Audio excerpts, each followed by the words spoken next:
Yo, what's going on, guys? Welcome to the stream. How we doing? We're back with some more Babel. We might do a split stream today, or we'll follow up Monday. We'll have to figure it out. But I didn't even realise United are playing today. I thought they were playing tomorrow, man. I thought I was good, but they're not. They're playing today at 3 p.m, which is still like another 3.5 hours, so we can get a good solid amount of Babel in today, which we're gonna just jump straight into. Chat's broke again. It's just is what it is, man. It's just it's gacha really with this software now. But to be fair, the other software kind of sucks most of the time. It just doesn't have the relay, so you guys can't talk to each other across Twitch and YouTube, or I suppose you can't when this doesn't work. I've found a new trick to kind of get it to work most of the time, and that was by like clearing the cache and the cookies specifically for that website, disconnecting, reconnecting, and then like disabling and re-enabling the relay bot, and that got it to work. But it just it's not now. It's just doing the same thing again today. It's just saying the stream's not started yet, and then you click it and it just takes you to a specific unlisted video on YouTube for when that issue happens. And I've been through all the fixes, every single fix, every single time. Sometimes it works first time, sometimes it works 25th time, sometimes it works third time, sometimes it just won't work. It's just a piece of shit, really. There's nothing I can do about it. So sometimes what'll happen is they'll just connect. So it might connect at some point. It's done that a few times as well. We go live, we chat away, and then all of a sudden, boom, it connects. Like, so it's a bit of a shitty. It's to do with YouTube, really. It struggles sometimes because, like, obviously YouTube has specific events, whereas with Twitch, the API just connects to the stream, the channel, and there's one chat for the channel, right? Where with YouTube, because you have events, you're consistently having API changes. So I think sometimes it struggles, and it always wants to connect to the previous event. So like what I've had to start doing is private the previous stream while I'm setting it up. But even that's not working now. It's still finding some way to connect to a private stream, which is so weird. But you know, it is what it is. We live with it, and we move on. And hopefully it connects later. If not, we have the YouTube stream to pop up on chat. It just means that if you're watching on Twitch, but nobody ever watches on Twitch anyway, so it doesn't really matter. So I'll tell you what I'll quickly do. Let me just quickly copy the YouTube chat URL so we can pop that over into OBS, so we can at least have some degree of chat working. And then yeah, man, I'm waiting for a new piece of software.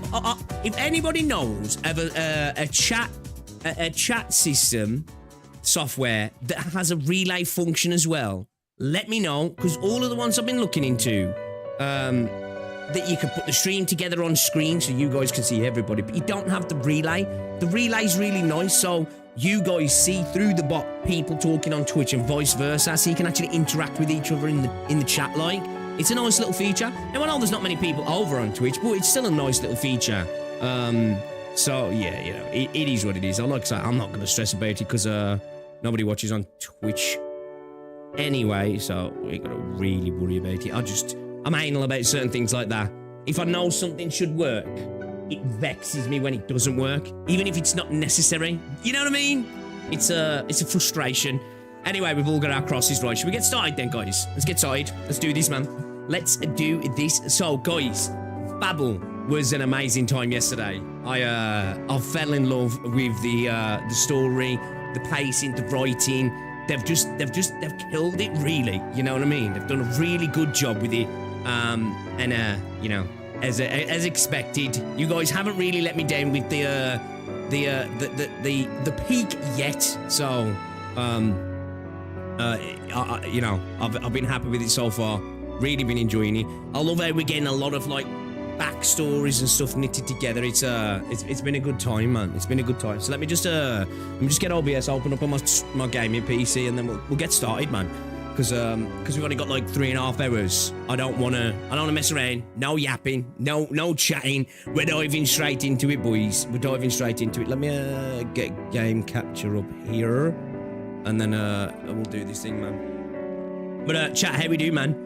How we doing, chat? Let me pop you out because restream chat is not working, so there's no point trying to use that. Let me pop you out. So yeah, guys, if you're watching on Twitch, apologies, I won't see your chat. I don't like having 2 chats open at once. That's why I use the restream. But it is what it is. Come over to YouTube if you want to come and interact and all that good stuff. It's the better platform anyway, I must say. Let me just fix this here. I don't know why it's doing that, because the chat is down. Let me what man? No yapping. No yapping. No yapping today, lad. No yapping. Even though we're like yapping in a minute. Let me just repaste this because it's not showing the chat is refreshed.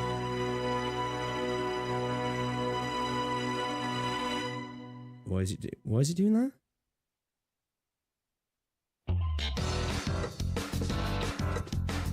If I refresh, will that fix it?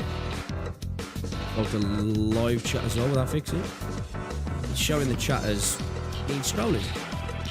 Why is it doing that? Let's try refreshing it, shall we?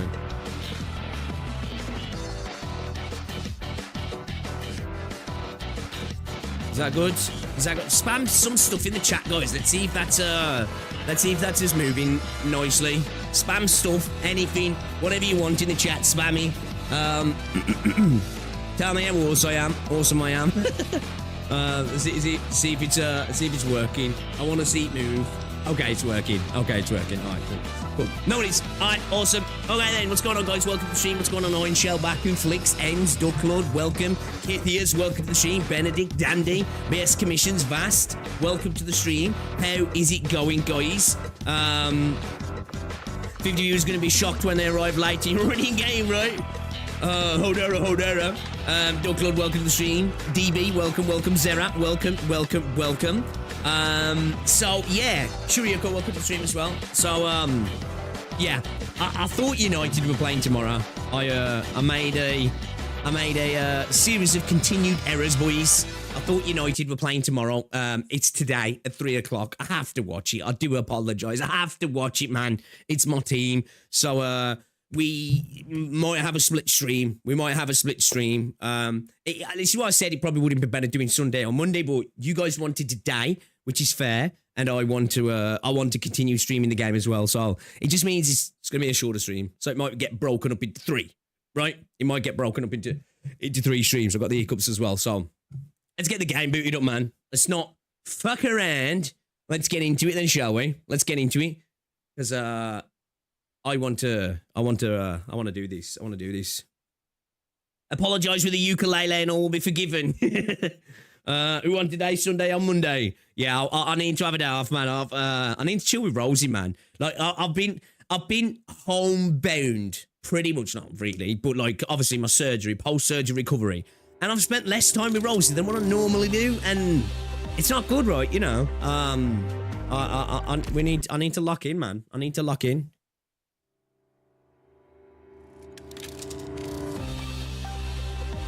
I need to lock in, boys. Arknights. I'll end up like Saint, alone in my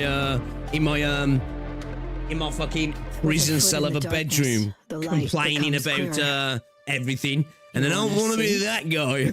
Okay, no. But how's things anyway, chat? We doing all right? How's Saturday been treating us? We good?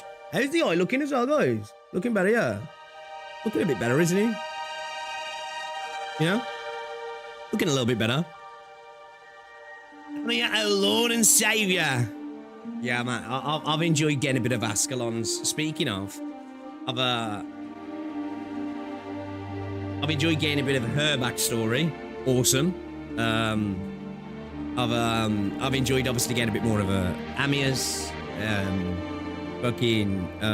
even more Calci, obviously the Doctor, more of like Kazdel, you know, more of Eris's, Teresa, Manfred, all of it, man. It's been good. It's been good, man.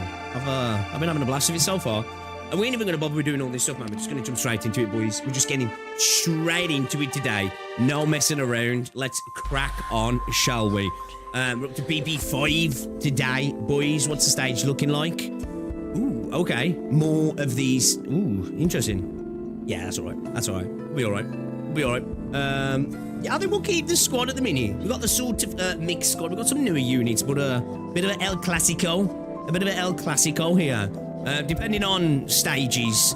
Like, with Babel, specifically because it's such a big thing. It's not so much about the stages for this one, for me. So, if we do start to get a little bit bogged down rather than repeatedly do stages, we'll move to like a bit more of a powerful squad, right? Which typically I won't do. If I've set myself up to be like, right, let's tackle this particular group of stages in a certain way, I'll stick to it. But because this is such an important thing, I don't really want to get bogged down. I'm not saying I will, but I don't know, say we get to a boss or we get to a hard stage and it's like my older units are struggling, I'll be able to do it and I'll probably come back to it, but just for the sake of, you know, getting on with the story, we will, we will like jump to like a more powerful team or something, like, you know, we'll bring out the big guns if there is, well, there is such a thing as the E1 big guns, and to be fair, quite a lot of them are in that team, so that's what we'll do. But hopefully we can continue on with the more classical squad here as well, and we've got Cattle sitting there as well for the work, and we've got Ascalon there, but Ascalon's in the other squad as well. Anyway, there we go. That's the pretense. Let's get into it. Let's do it, boys. Let's go. Ascalon is huge for this mechanic. Ascalon's just dope. Full stop. You know? Just dope. Saint 2.0. For real, bro. Straight up, man. I'm Saint Tontas. Hating everything. I think we're going to sit down for this one, boys. I think we're going to sit down for this one. Who's down? Join me. Down here. Down here. Sit as we go on an adventure. Grab a drink, grab a snack, put your feet up, relax. Let's go to the magical world of terror and continue our journey in today's heart, if you will. Your Highness, Theresis, Regent of Kazdel, Commanding General of the Military Commission. Wandering scholars have brought back tales of a new nomadic city on the rise in the distant desert. The fires of the ancient furnace continue to burn, and the once scattered mercenaries have flocked to one banner, to the city walls that grow taller by the day. Your strength and reputation have caught the attention of the Duke of Cavendish.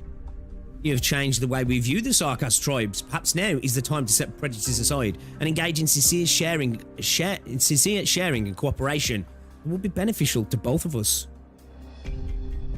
I, the Duke of Cavendish, hereby invite you to visit my domains. Well, how is it you pronounce this now? Demens. How do you pronounce demens? I don't know how to pronounce this, actually. I'm not gonna lie. It's just land, isn't it, basically? It's just an estate, right? What's the pronunciation, though? What's the actual pronunciation? Domain. Domain. Domain. What, is this some French shit? It's French in it. Yeah, the French, man. Domain. Domain. It's basically like domain, right? Like domain. Is that where the word domain comes from, then? Is that where the word domain comes from as well? Does he? Is that literally where the word domain comes from? Why do the French have to ruin everything? Domain, where we may sit and parley. Our venerable empire has used for you and your brave warriors. It's a bloody French, isn't it? It's a bloody French. Englishman finding out the Normans conquered it. Actually, the Normans were pretty much bloody English that have buggered off over there trying to conquer France and settled where they'd settled. But at the same time, we have a mix in England, right? Because we have, if you go more north where the Danelaw was, a lot of stuff has a lot more of a Nordic sound to it in terms of towns and stuff, like, you know what I mean? And then more to the southwest, that's where you tend to get more of the French mix. Anyway, winter 1091. One more time, I have to do this. No point talking about curing grypathy if I can't do something so simple. Oh shit, still no good. Pant. Sound like a dog. All right. Some time in the gym would do you good. Damn. Did bro just call you a little bitch? just said you need to start dumbbell raises, bro. Bro, wow, damn. Doctor's got to call the pussy. Sometime in the gym would do you good once you've recovered. At present, there is no way for you to match the physical prowess of a Terran through training. Your talents are better employed outside of manual labor. I know. It's just that, you know, I have my pride too. Oh, do we ever... don't spoil it if we do. But do we get explanations why Terrans are stronger? Is it because of their reaction to the other generations? Originium. Other generations has caused them issues in that regard, but it's also created a more... I guess, physical superior specimen, if you will. I know it's just that, you know, I have my pride too. You've looked on edge since that day. I'm thinking about Teresa. Traveling alone to a city under enemy control isn't the most logical course of action for a leader. The warriors with her may be outstanding, but they're not enough to protect her in the face of an entire army. The King of Sarkaz enjoys unimaginable status in Sarkaz tradition, and Teresa's own achievements are well recognized. The military commission would not act rashly, but Victoria's invitation to Kazdel cannot be taken as a sign of goodwill. It means that Terra's powers have once again set their sights on Kazdel. Teresa needs to go to Kazdel and make it clear that she will not permit Kazdel to become embroiled in another war. Even if I know the military commission of Babel came into being. In my understanding, the Sarkaz can hardly afford an internal conflict that could drain them of what little resources they have left. They have enough to deal with as it is. They have a complicated history that brings different attitudes towards outsiders. Was partly explained in the Rainbow Six Siege collab events. Oh, really? Was it? Okay. Yeah, because I'm curious about stuff like that. Like, that stuff always fascinates me when it comes to fan. I know it's all made up, right?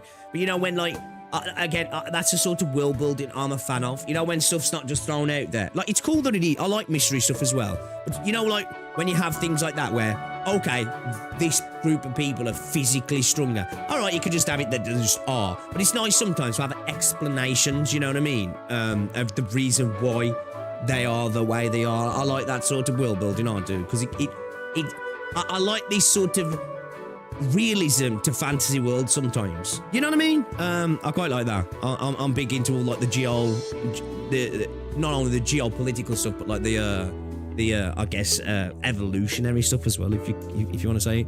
The Sarkaz people have a right to choose the path they believe is correct. Theresis or Teresa's. Looks like we've got a lot to deal with besides Aripathy. There's a big difference between knowing and understanding. I guess looks like there's much I still need to learn about the history of Terra. Terra probably has higher gravity too. Yeah, you'd think if that was the case though, it would affect the Doctor then other than just strength, right? Because and typically, I ain't gonna get into it because that's getting too much scientific stuff. Because obviously you'd typically be shorter in a higher gravity planet, right? But anyway, let's put the real science aside. Anyway, this time you'll be the one to guide me, Calcit. Of course. All we can do right now is make sure that the Aripathy patients at Rhodes Island have access to proper treatment. What's going on? An attack? Now? Who is it? Oh no, it's a bloody Sarkaz. A word is Her Highness has set out. Word is Her Highness has set out. Listen up. We exalt only Her Highness. Destroy Babel, and she will return to in the brace of Kazdel. If we're branded traitors, so be it. But the Regent must not be hindered at this crucial juncture. Kazdel will take back all that we have lost. So, I'm guessing Theresis doesn't know about what they're doing here. May the Sarkaz be united as Her Highness wills. Oh, I guess he does know then? Or have they misinterpreted his reasoning? Scar Market, Kazdel. Her Highness is coming. Her Highness? The one who's still on the run? His or her? It's not your place to talk shit. Huh. Say, did you take that job? I wouldn't pass up an opportunity like this. If it's the last thing I did. Londinium? A den of scum? Hey, watch your fucking mouth, you.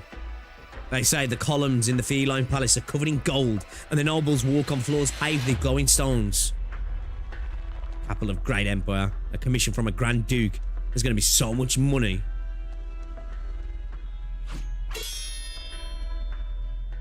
It's been a while, Ascalon. It's been so long since you last visited. Why not sit down and catch up for a bit? You're sending mercenaries to Londinium. No, I must object to that accusation. People just follow the money, and it leads to what the Regent has provided in Londinium. You're dragging Kazdel into another war. Dragging Kazdel into another war? Have you been fooling around with those dreamers at Babel for so long that you've forgotten what it means to be a Sarkaz? So, like, I guess this is where they start getting the mitts into Londinium, yeah, because of the fucking idiots in Londinium. It's pretty catastrophes and technology making things, so it's pretty. Yeah, but it's just in general, right? Like, environmental factors are obviously a huge thing, right? But typically, it just depends on the factors, right? Like, what actually would make someone, because like it's got to come down to, you know, denser muscle mass, denser bones. You know what I mean? All that sort of stuff as well. But again, that could come down to, because I still don't understand why everybody has anthropomorphic features as well, right? So maybe there's something in that. That's probably part of it as well, I would imagine, because he's come after the Doc and stuff, and there's a reason why everybody looks the way they do when the Doc and all his peeps look the way they do, right? Or I'm assuming, because I don't actually know what the rest of them look like, to be fair, so I don't know. I'm assuming though, Since when have the Sarkaz been apart from war? The giant's hand lunges forward. Ascalon is surprised to find that she cannot avoid his fist. Think the future is hard. Think through what you will do next, less so. Did you think you were the child of destiny? So special that you could bridge the rift between the siblings? Think back to the day when you saw them for the first time. When you skinned that young mangler and followed the trail of blood through the wilderness until you walked into a storm and met the king of Sarkaz. How did I know? Are you surprised, Ascalon? I saw the prophecy and led the tribe on the waste into the storm. That day with the game, you happened to be the one who lived. No one truly understands prophecy. No one can interfere with the future. But I wanted to catch the tail of fate. I wanted to make prophecy. Theresis didn't kill you. Instead, he kept you and raised you. Maybe he wanted to tempt fate. You never changed in all these years.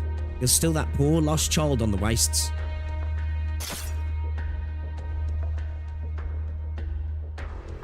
Unless you should know the reason by now. In fact, I think you forgot. What about the why they're anthropomorphic? As far as I'm aware, there's been no explanation of that at all. I don't think it's been alluded to, has he? In any of the main story content, at least, anyway. I'm pretty sure none of that's been alluded to.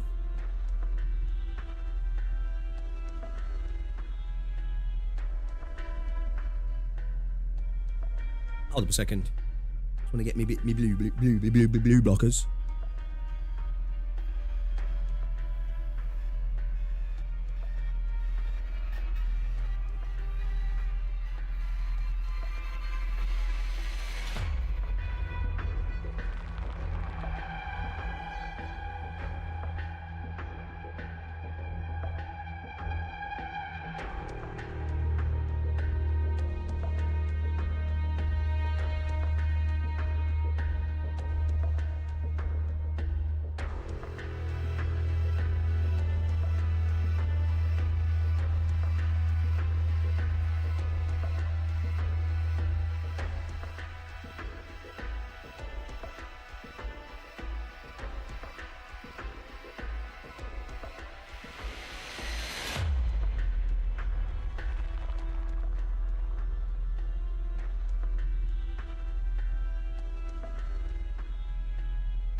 I'm in normal ones, so I'll have to wear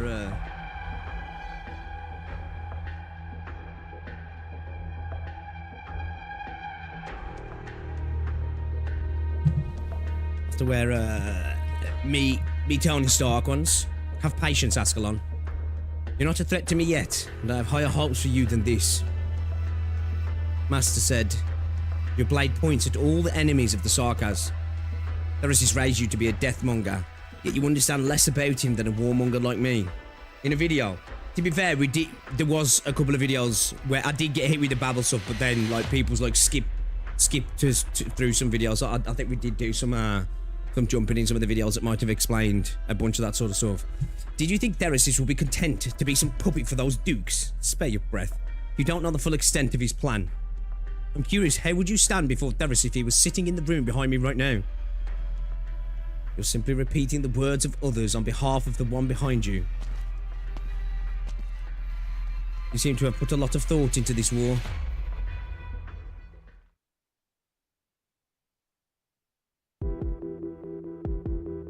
How many hostiles? Exact numbers unclear. We've detected hostiles both in front and behind us. A lot of them. Whether it was Theris' intention or not, the other generals of the military commission seem intent to crush Babel while Teresa is absent. That way, the Sarkas won't have a choice.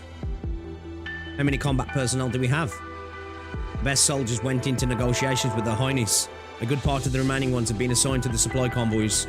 We only have less than 1/3 of our normal force. At the very least, we need to break through the roadblock ahead. I'll sit. I'll take command. Doctor? If, as you said, this attack was launched by only a few members of the military commission, then they're undoubtedly planning to get this done in one go.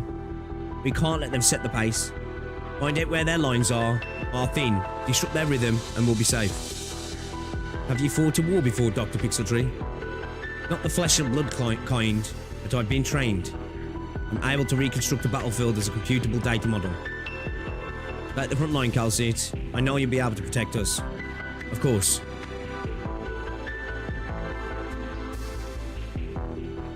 Bro was like, have you fought a war before? He's like, mate, I got 700 hours in Call of Duty, and I've got about 2,500 in fucking CSGO actually, and I play a little bit of squad on the weekend, so I think I can sort this out, boys. I think I can sort this out. Welcome to the Scar Market, Your Highness. Things must be busy here lately. No need going against the will of the many. Am I right, Your Highness? The voices of the few are worth respecting too. Many know nothing of what's happening in the lands beyond. Their lives will be turned upside down. They'll be without a home once again. I'm just a humble merchant. My business only stretches so far. Mercenaries seek to sell their lives. I seek to make money. That's why I always respect the positions of my big clients. And I'll talk to your biggest client, the one in the room behind you. Your Highness should go no further. The fuck out the way, bro. Since when have you started meddling in the affairs of Kazdel, Scarai? All the more reason I can't let you go further. Well. Please don't make things difficult for Scarai, Your Highness. You understand that there's only one way this can go. If you in the region come face to face here. Visarius. I beg Your Highness's pardon. Looks like you've made a decision. Is this Theris' position? It is. He has decided to abandon our city. Not abandoned. Take a step forward. To go on a long expedition away from home, that's all. You have made us stagnant. We want to progress. You're asking for destruction. Sarius is right. I still remember when you and General Theris came here for the first time. Even fate itself stepped aside for the two of you, and you stood together.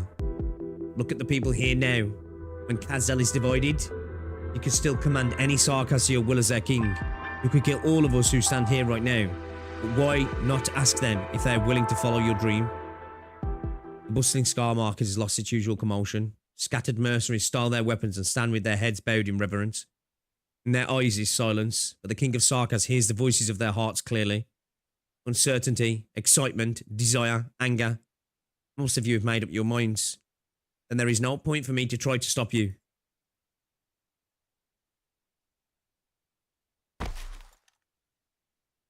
One of the Sarkas suddenly kneels. He has not changed his mind. He has not turned away from the temptation of Theris' plan. He simply feels a sense of guilt towards Teresa, one of the 6 heroes, their king who rebuilt Kazdel. Kneel if you feel you should. Neither General Theris nor Lord Sky will fault you.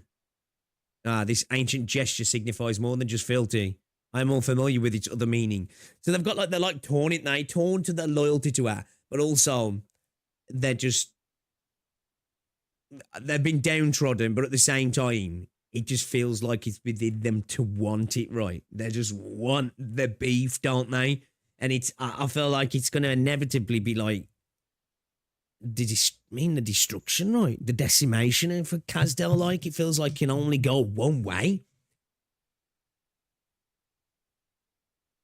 Penitence.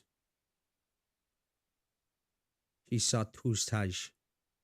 Have you found the meaning of your name? Not yet, your highness. Then forgive their sins as you must forgive yours. Theresis and I will carry all your sins. As you bid. I bow to you, King of Sarkaz. Bros want the smoke. Can't help themselves, can they? In millennia of Sarkaz history, it's always been an honour for warriors to go to war with their kings. Excuse me. They have tasted struggle and glory, picked themselves up from the bloodied soil. The king of Sarkaz always stood in front of them, never abandoning their people. Where the king points, that is where home is, where cities will emerge from the earth. That's sick. Now, though, they have abandoned their king.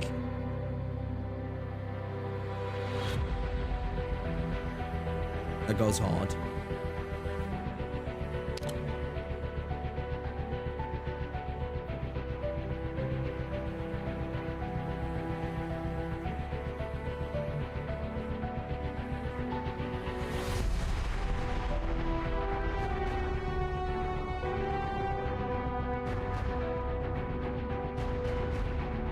Typical Sarkaz L. Real though, to be fair, it's like I understand where they come from, right, in certain angles, but it's just like the Sarkaz almost feels like a story, and I know it's not as simple as that because of like the systems within the game in terms of like, you know, the myriad souls and all that sort of stuff, like, and the blood memory and stuff, but like it feels like the tale of not being able to let go, you know what I mean? And it can only bring more pain, you know? Not being able to move on, to try and to go forward, you know? You might have been wronged by certain groups in the past, but not being able to get beyond that and move forward, you know what I mean? It just perpetuates hate, you know what I mean? We see it in our own world today, don't we? With people, sometimes, you know, people, you know, cast the sins of the fathers onto the child and blame the child, and then the cycle continues of division and hate between peoples.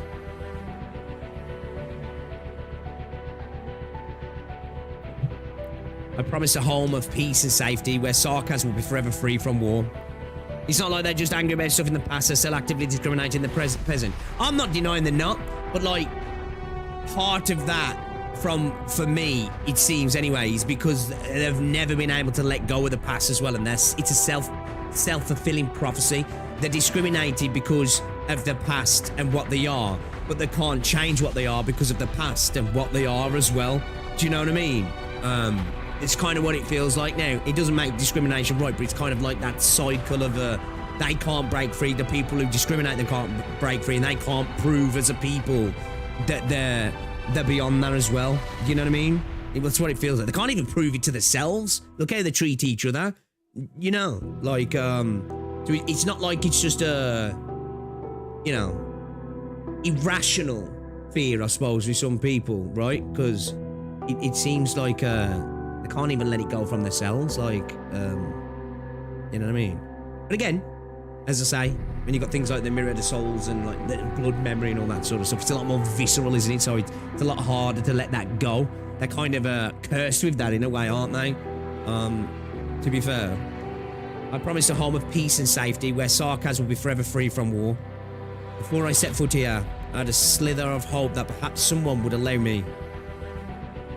But I saw fire in your eyes. I saw the city that none of you had seen with your own eyes burn. The ancient city comes in many shapes and forms in your eyes. A city of desire, a city of hatred, a city of wealth, a city of glory. You all believe you will plunder what you have longed for in that unfamiliar land. But That's why I changed my mind. I decided to see Kazdel's bravest warriors off. Kazdel will embark on a path of conquest for the first time in many years. I honor you, even though I never wanted you to take this step. You answered Theresis' call and dove into yet another campaign of hatred. Death awaits you far away from home. Yet you still chose to leave our home and go to Londinium. The sorrowful king of Sarkaz walks amongst her people who bowed their heads to avoid her gaze. Yet their determination does not waver, even if it means defying the king. We're going. We're going. Voices rise and fall as though the warriors are singing an elegy for themselves as they go to death. We exalt your highness, but we cannot follow you anymore. The regent promises that Londinium will be a new start. There lies the Sarkaz's future. There lies our future. Take care of yourselves, my warriors, even if you will never return to Kazdel. The white figure passes through the parted crowd. The king's people are unmoved by her words. They no longer follow the king they once exalted.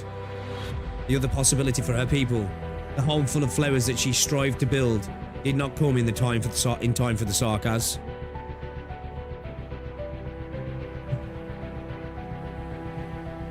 Also, violence and war is the only way Sarkaz knows how to live.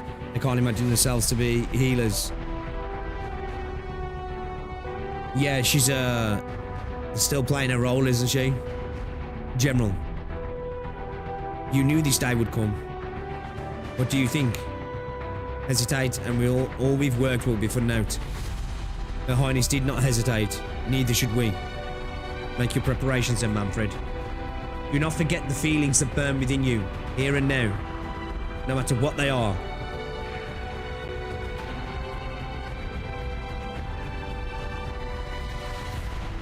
Secret entrance of the Scar Market. Kazdel! No need to be down, Ascalon. More will join us when Babel grows strong enough to provide shelter for more people. We're being followed. Your Highness.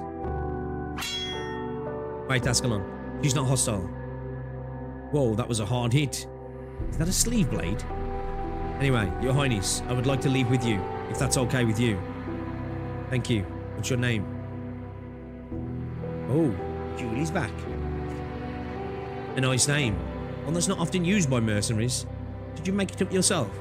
No, I don't have a name. Someone else gave it to me. She said having a name gives one a sense of belonging. She's right. Why not follow the rest of them to Londinium? I've had enough of fighting. She says Your Highness will bring about a life where we don't have to fight anymore. That's why I came to check it out for her. I wanted to challenge you before deciding whether to go with you, but I didn't even have the guts to raise my sword when you stood before me. You're a strong warrior, that's for sure. I wouldn't say that about myself when I'm standing in front of you. At least, I can be sure that she wasn't playing me for a fool when she said you were once a great hero of Kazdel. A reason so simple, it's hard to believe. The red-haired mercenary scratches her head. Well, I guess I like the way you talked just now. Not sure I understood most of it, though. Where's your friend? She can come too. She's already here. Her sword and her clothes. Maybe a little loose-fitting, though. She was a strong warrior. Felt a little like this one over here. I'm a little something of a tailor. I could hem it for you. There's no need. I'm used to it. Let's go then, Julie. One moment, please. Oh my fucking god, this piece of shit, man. This piece of fucking shit, man. Oh my god, dude. Oh, I'm going to put my face through my monitor. I swear to God, Google Play Games. Sort your shit out. Yo, Star, give us a PC client, you fucking wank stains. You absolute wank stains. I'm about to make a fucking a 30-minute hit piece on Yo, Star, man. I'm telling you. Shit's getting ridiculous, man. It's something they've done recently, right? Because this shit is way more common. Way more common. You know? Piece of shit. Who's better than other emulators? Right? Like, that's what I was thinking. Like, for the longest time, for me, this has been the best place to play Arknights for me in terms of an emulator. It's been smooth as butter. The only issue is the game capture thing for stream. That's fine. But switch over to game capture, right? It's cool. It's not an issue. But this now, Like, I've had more crashes playing this event than in the entirety of playing Arknights, which something's upright. They've done something. They've done something. Stupid fucking thing. Switch emulators. Because the most part, I like these, and the other emulators are just shit sometimes for me. Like BlueStacks, LD, they've all had the finicky shit. I don't like how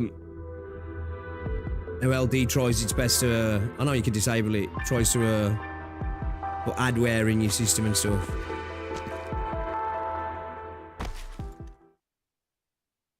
Like, I'm sure we'll get a patch that'll fix it soon. Something that's happened recently, right? So I'm sure it'll get a fix soon. It's not even recent.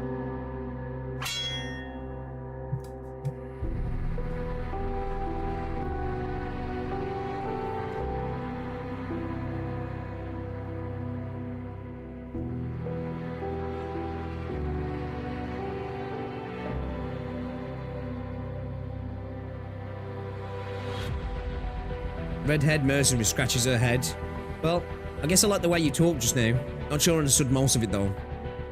Where's your friend? She can come too. She's already here. Her sword and her clothes. Yeah. She was a strong warrior. I'm gonna let something Metallic as hell. Yeah. Let's go then, Julie. One moment, please, your highness.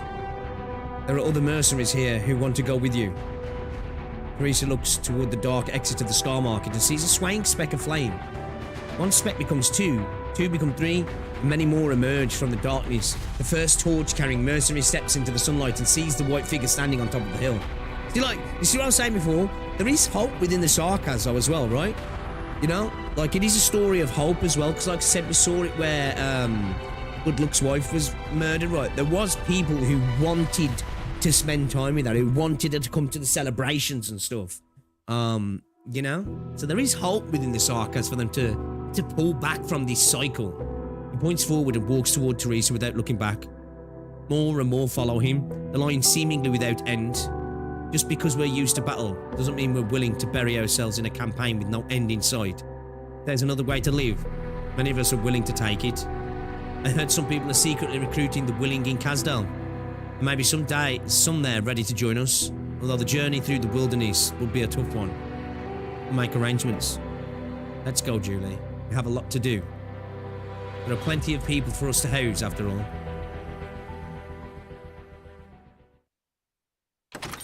Hope core is strung. You're back. They've retreated. Outstanding work, Doctor. Who? A group of medics hurry through the corridor, carrying several stretchers. Calcit turns to block them from the doctor's sight. The enemy was essentially making suicide attacks. It was inevitable that there would be casualties as we broke through. We lost fewer than we had any right to expect. How many did we lose? There was nothing wrong with how you commanded the operation. You don't need to be involved in the cleanup. I think you should do, right? Dr. Calcit, we're running low on plasma. I'll deal with coordination and surgery. Cal, the medics have already gone. The doctor is not sure whether the terrifying scene just now was a figment of the imagination, but the smell of blood simply would not got away. A sense of dizziness.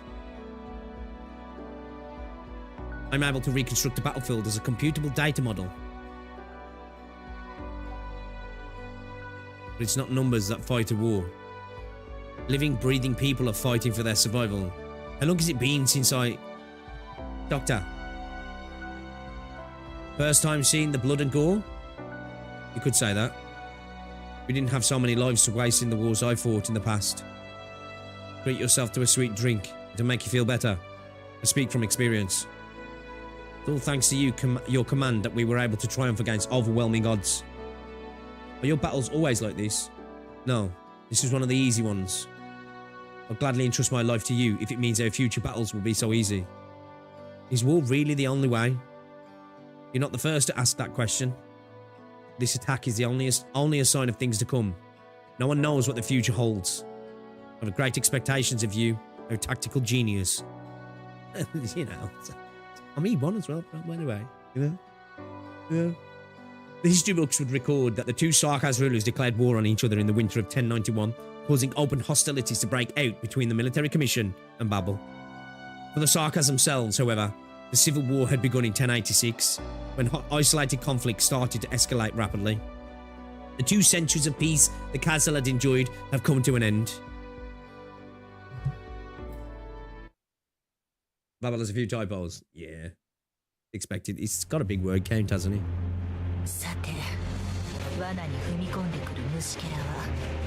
Ah, these things. What did it say about it? We're what, in a stabilizer chain? I missed what it said about the stabilizer chain.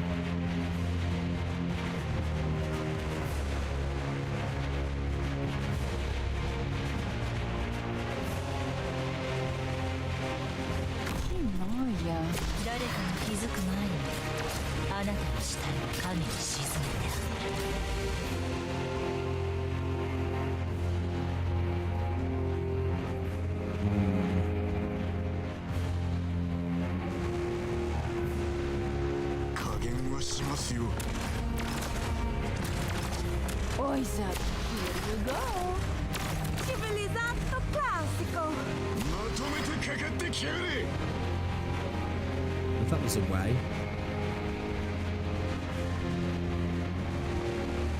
I got this. That's always the way, though.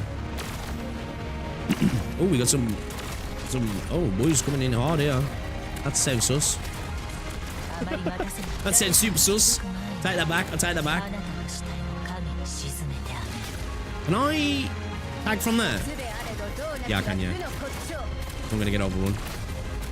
Go on, Lappe. Yeah, beautiful.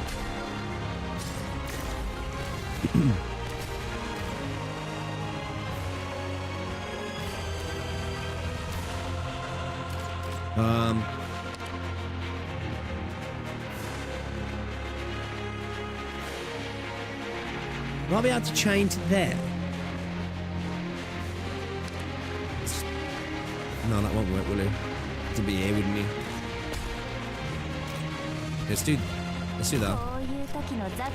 Try that. No one knows right behind you. Can you do some physical for this? Or can I actually? Do with that big boy.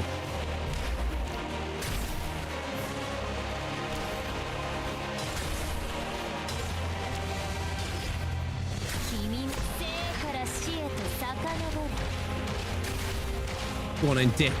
Go on and dip. Put in work, lass. Put in work, lass. Go on and dip. Right, let's hit with the big ones.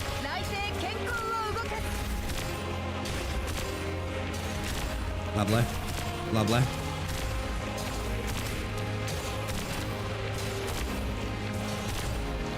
How long can a chain be as well? Can you chain across the entire map?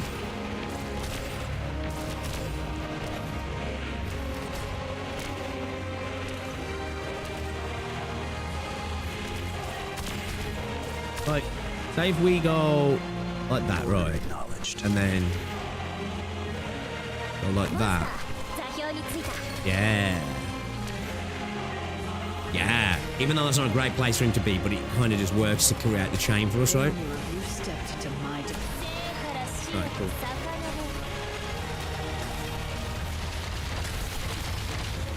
Yeah, the battle OSTs in this entire event have been awesome. Have been awesome. Mission accomplished.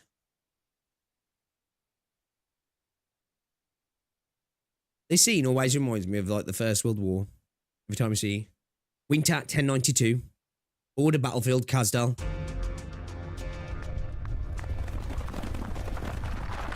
Those rampaging 60 beats. Are they migrating? The Vanguard never stood a chance. All those who didn't get out of the way in time were... And those soldiers moving in perfect coordination without exchanging a word. None of that was in the intel. That's not what we need to worry about.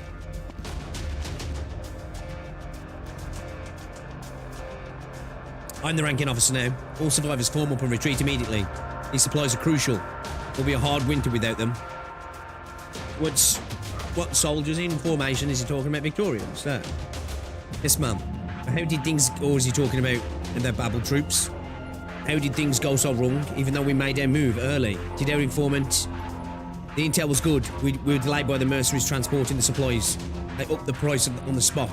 I've dealt with them. This is why I hate mercenaries. Another coincidence? It's not a coincidence if it keeps happening over and over again. We've had way too many setbacks lately. Focus. Focus. Yeah, it's Babel forces, yeah. Babel forces must be...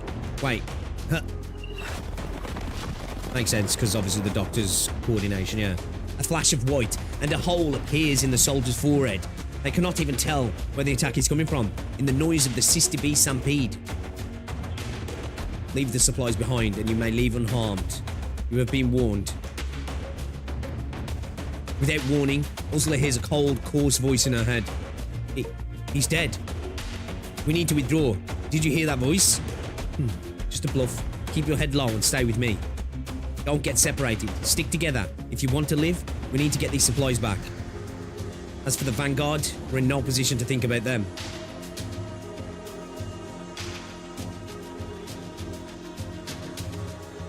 They're retreating. I suppose nabbing the supplies isn't so easy after all. Be patient and follow the doctor's instructions. The chairman has said that the priority is to minimize casualties. I know, Mantra. Damn, she does look like bullshit. Mantra's lips are closed, but Scout can hear her voice clearly in his head. She's the perfect coordinator for Babel's covert operations and a shadow that eats away at the enemy's sanity. The enemy vanguard has been scattered by the herd. The survivors have fled into the woods. The enemy's actions were spontaneous, unplanned. They must have known that we decrypted their communications, but the envelopment succeeded nonetheless. We can leave the rest to Ascalon. Ascalon will not fail. Neither will we. You're absolutely right. You get some rest, Mantra. Talking takes a toll on you. No need to worry about the follow-up. We have the doctor.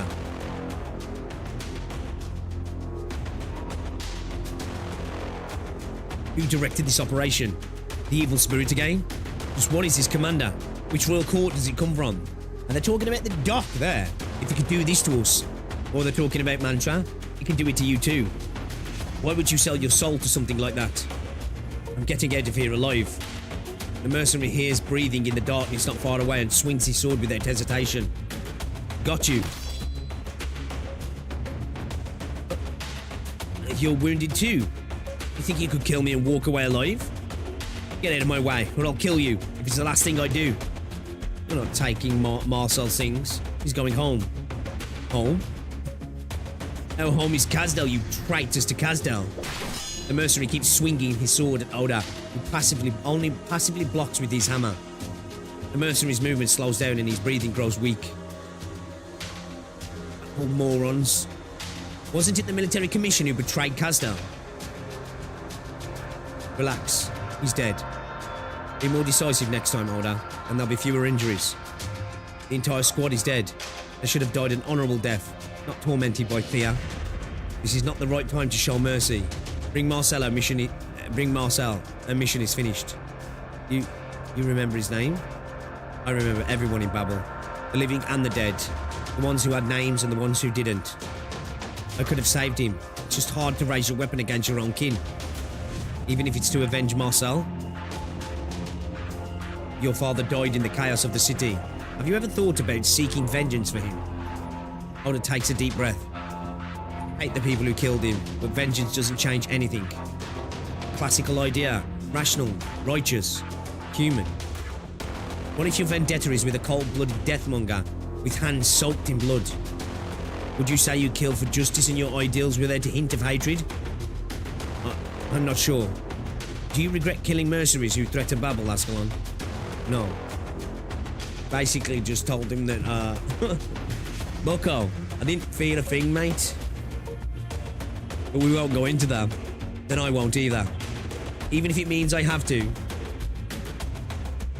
Oh, I'm sorry. I'm saying silly things again. Don't mind me. I'm not important at all. No, all Babelites are important to Her Highness. Time to go back.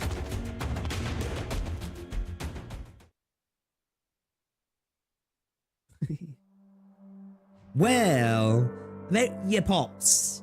Yeah, no, we might have to have a conversation about that. Rhodes Island of Babel, Kazdel. What are you here for?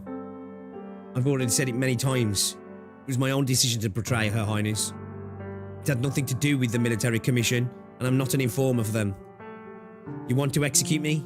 Make it quick. Ace! I'm not here to torture you. I brought some wine. I don't need it. Are you sure? This is Victorian fruit wine, not some lousy swill. What are you here for? To catch up about old times. You have nothing to talk about. I know Scout's hiding something from me. Ascalon would too, because she knows we know each other. But I can make a pretty good guess why you wanted to kill the Doctor. Be my guest.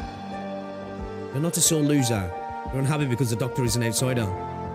Everyone wants Babel and the military commission to get along. You believe that Dr. Calcit and the Doctor have widened the rift, rather than mended it. Good guess. And get out. I'm an outsider too, and I'm still fighting for the Sarkas to this day. You... The wine. You're drinking out of your hat? Do you see a wine glass in this cell? Yeah, you should have brought one. Maybe drink out the bowl? I don't know, suggestion? What happened to the rest of your team? Let's see. The one with the spear, the caster, the one with the shield who's sitting here right now, a medic and a sniper.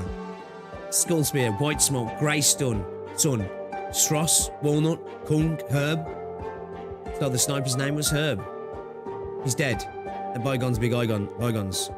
All good fighters. If we ever get to mentor the young, I'll raise them to the back with that kind of fighter.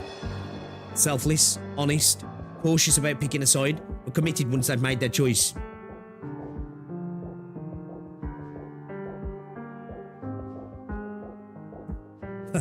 How sentimental. Do the Sarkas hate outsiders in Babel that much? Fools like you who would give your lives to Her Highness wouldn't understand. Babel might be changing certain things, but it's meaningless. It's not fast enough, and its reach is not far enough. Her Highness did not have to have her hands tied. She didn't need to waste her time. The Doctor helped Chairman Teresa a lot. In what capacity? A researcher? A military commander? Both. Even though the Doctor killed so many Sarkas, the more people like that, the longer the war will drag on. Her Highness's achievements are grand. She solved problems all her life, taking care of the needs of generations, and now she leads the fight against Oripathy.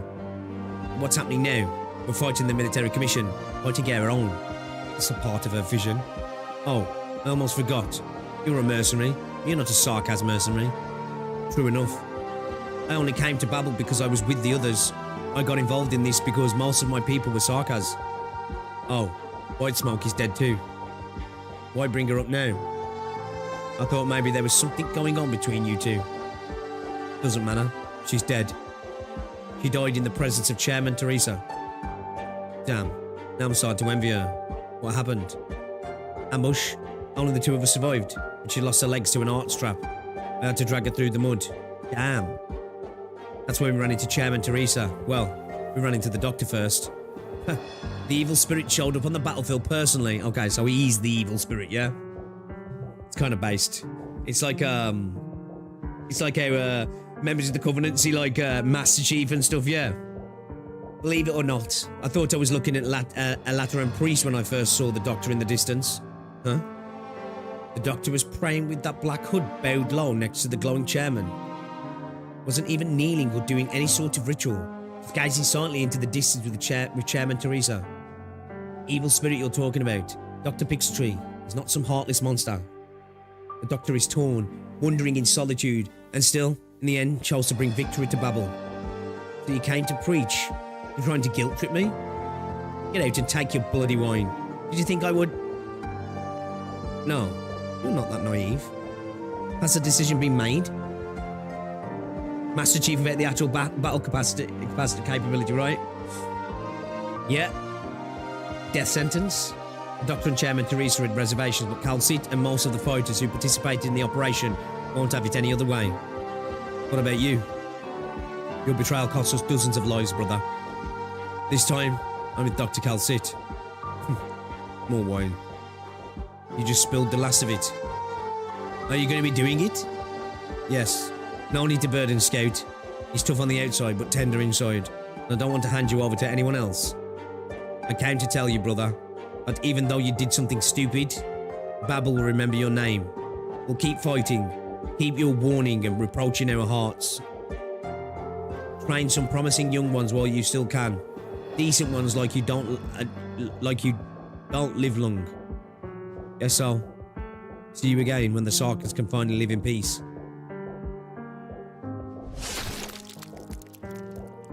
We hit him in the night. I thought he was gonna push him on the head with his big ass hammer.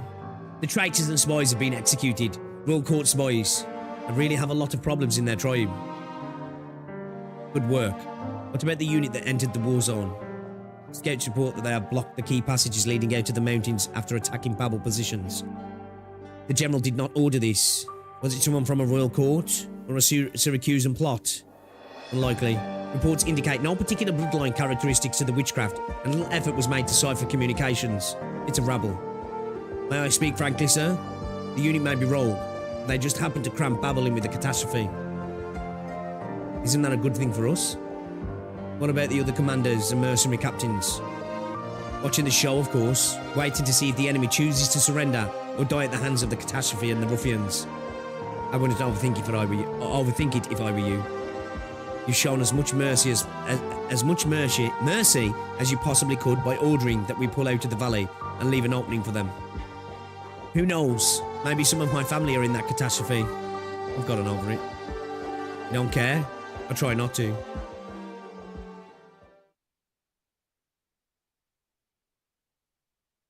I do definitely think, though, there is large parts of the Sarkans that are lost, aren't they? You know what I mean? Like I say, there's hope there, because there's ones that aren't, you know? But it does feel like there's good portions of the Sarkans that are just genuinely lost. They're just in too deep, lost in the source, right? And there's just no bringing them out. You know what I mean? Rhodes Island of Babel, Kazdel. Sorry I'm late. So? No need to start from the beginning. Ace was called on short notice. Just follow Mantra's instructions. Go ahead. You don't have much time. Emergency? I'll keep going then.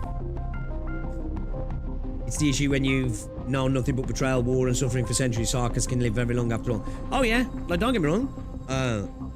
It's not something that I don't get, but it's just like some of them are lost, like right there.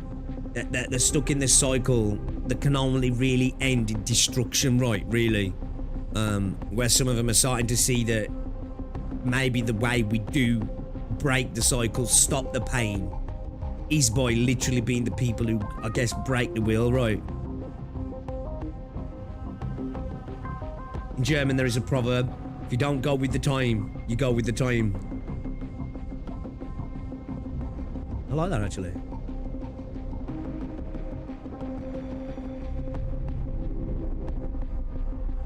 Some of hopelessness, yeah. Yeah, they're lost in it, right? Because, like, at the end of the day, hate and revenge most of the time really doesn't benefit anybody, does it? It just creates a cycle. You might get your revenge, but then it typically ends up with another person on the other side. They need their revenge now. They have their hate, and then we go back and forward, don't we? And the cycle continues. We have 2,500 souls in the catastrophe radius. Mostly medics, infected civilians, prisoners, and injured mercenaries. The scale of the catastrophe is larger than the catastrophe messengers predicted. It's currently expected to affect 5 outposts, 3 key passages, and a field hospital repurposed from an abandoned town. They have almost made it out of the catastrophe radius when their path was cut off by mercenaries. Trapping medics wounded civilians to die in a catastrophe. Is Manfred willing to go to such lengths these days? It's not his style. 3 military commission units have retreated from the forest, even leaving a humanitarian corridor open in one of the canyons. The military commission has casters on the cliffs ready to annihilate any armed unit that attempts to pass through. But they're not trying to hide what they're doing, and they're not doing anything we didn't expect. These mercenaries are different. They came out of nowhere, attacked our positions, destroyed important roads and bridges, and polluted several water sources in the mountains with originium explosives. There seems to be no reason with their actions. Who's their employer? We're still looking into it, but based on what little intelligence we have, it's very likely that they're rogue. Revenge. A last gasp struggle after being abandoned by Theresis. Instigation by another country. Anything's possible. Doesn't matter. I'll find out who their leader is and kill them. Without leader, a band of aimless mercenaries is just a useless rabble. You go save those people. We'll regroup back at the base. I'll leave them to you then.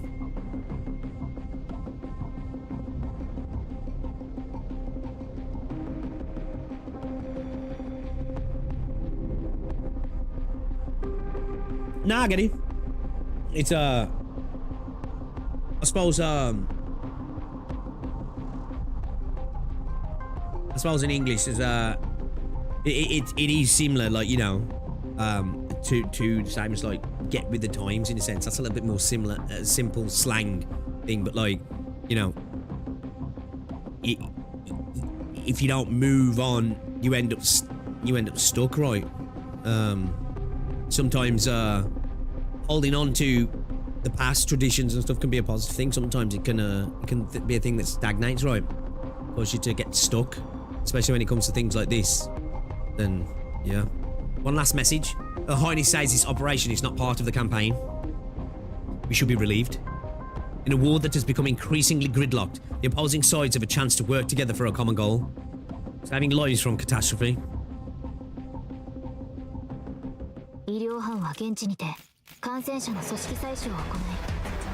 Man, there hasn't been a weak node yet. Okay. What happened with the YouTube chat then? Did that happen to anybody else? Did YouTube chat disconnect?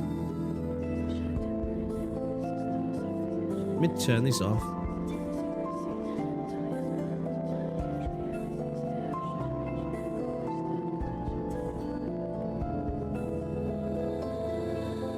I forgot this was still on, my bad. Turn it off.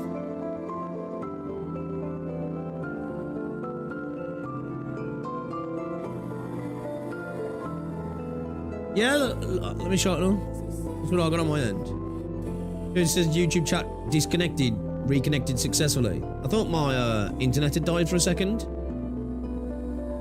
You do?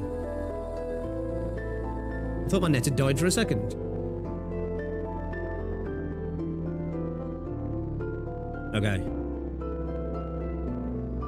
Obviously 14 is great too. Yeah, yeah, like, you know, each chapter tends to have a bit of a node that's like, alright, this one's a bit, you know, let's get through this one. But yeah, I haven't had one yet so far. What are these? Witchcraft Ballista. Period electrifies missiles to deal arts damage to your units while healing enemy units can be destroyed. Oh, it heals enemy units. Oh, we can destroy them. Okay. Yeah, let's focus on getting rid of them quick then, yeah. Let's switch out. You know what, I'm gonna switch out. Terra 4. Yeah, I bet Ramonix is just insane with them then. Just plop her down and she just dot damages them, yeah? I would imagine. Should we get a bit of a... Now, the question is, I know they're not a being, but would they be more susceptible to physical then? Rather than arts? Let's see, but let's get rid of... Oh, Darren, let's bring another range unit in.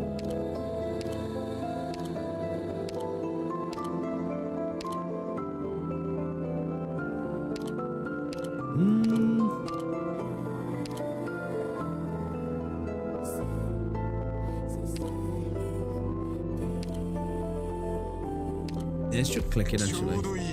Yeah, it's just clicking. Let's do it. Ramonix is awesome in almost any situation. True. True. Babel is back full of too much. It could have been a full chapter instead of a 10-node event. It is interesting that it's an event. Like, Arknights is such an interesting game in that regard. Like, they're not afraid to filter people, and they're not afraid to, like, have immensely important story bits not in the main story.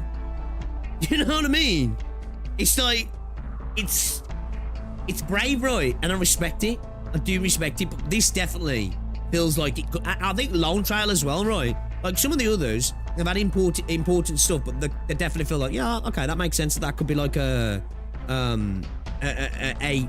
event, a side story. But like the fact that people can just go through the game and miss stuff like this, right? If they just stick to MSQ, is crazy. Now I know you could argue, well, like, oh, well, some of these are main story, but they're technically not, right? They're not the main chapters. You can just literally go through the chapters and you know, the game will push you on to the next chapter. I know now we've got the new UI that kind of indicates it's there to you, but prior to that, it would have just been like, yeah, 13, 14, 15, you know what I mean? I respect it though, man. I do respect it. Do you know what I mean? Because like there'll be people who'll just play through the main chapters and just not bother with all this sort of stuff. They'll be like, fuck that, I bothered about that. But it's like, it's immensely important. Look up ahead. The breach, it's been blown. How are we supposed to get across? Is there another path? The catastrophe cloud is still over our heads. We can't go any further. Not with all the wounded and children. Damn, the Iridium crystals on the ground are starting to glow. They'll kill us before the catastrophe even has a chance. We need to... we need to go. It's all fucking Iridium particles in the air. That's what he said. No medicine for a week now. All the injured, infected. Damn it. What's that sound?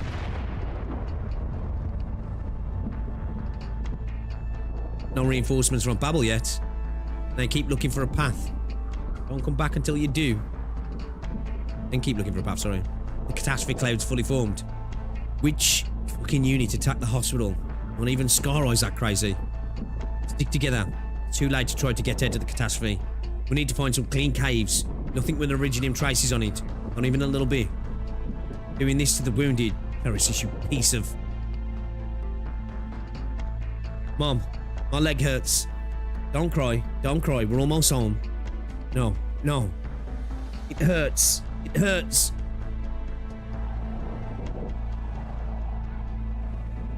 The sound of children crying. The sound of conspiracy, of death, of struggling to survive. The catastrophe is deaf to all that, turning wind and snow into storm. A few figures stand on a distant cliff. The woman stands on the edge, peering silently into the distance. A merciless catastrophe. Enemy soldiers blocking key passages, fleeing beasts and the wounded and civilians with nowhere to run. Life echoes in the valley, reaching Mantra's ears. It is the sound of children crying. I hear it. Children are crying. It's starting to snow. This isn't good. 2,313. All confirmed. Location and physical data logged. Fewer losses than expected, but it's times of the essence. Watching your arts up close is always a remarkable experience, Mantra. Was Jarl in HR able to get you a few assistance? Shame. Message sent to all squads. Cave, 7 kilometers to the northeast. The children are there. But the military commission's drones have found us. I'll stay. You go. They don't want to face my squad head-on in this terrain. Who's going to say hi? We'll try to take Manfred alive if he's leading them. Don't take unnecessary risks. Doctor here. Sorry I'm late. Operations in the CA area have concluded. Continue to carry out Mantra's plan. I'll provide support elsewhere. The priority is to help the civilians and the wounded. Good timing, Doctor. Thanks, Misery. Thanks. Misery is distracting the military commission but needs help. Is this the part where I volunteer? Yes, Ace. Awaiting your orders. And Teresa will go directly to the affected field hospital at the center to prevent further casualties. If all goes well, I'll meet you there.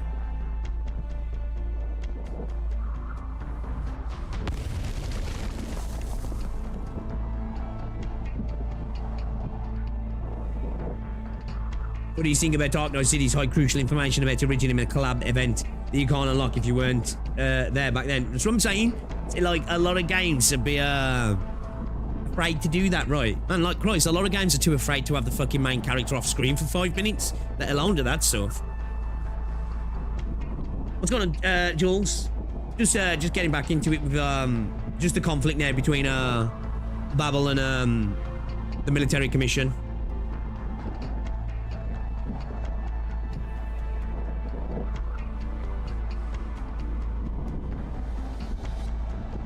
Explosion. Explosion. Move away from the glowing area. Back off. The Iridium underground is being activated. Too late. Fires stir beneath the frozen earth and blizzard brings it with the sparks of catastrophe. Every breath seems to carry the weight of all of terror, bringing it upon every individual soul.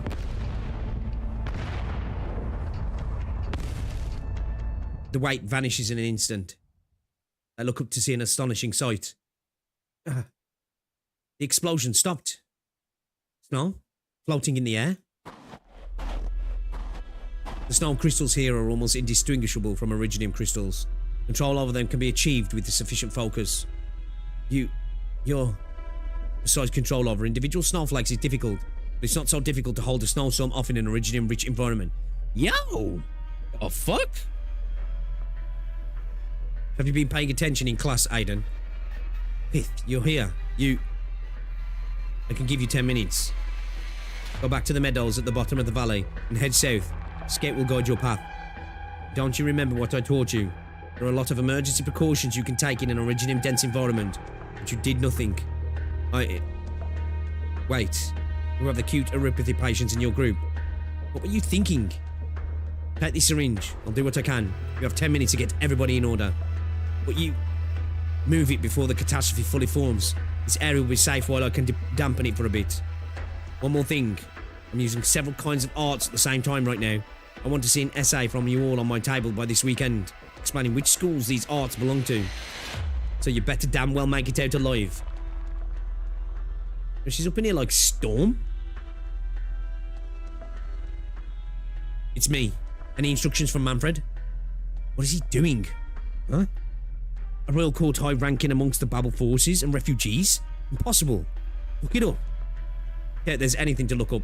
Manfred probably made up the excuses on the spot. Even if they were there. The Babel prisoners now.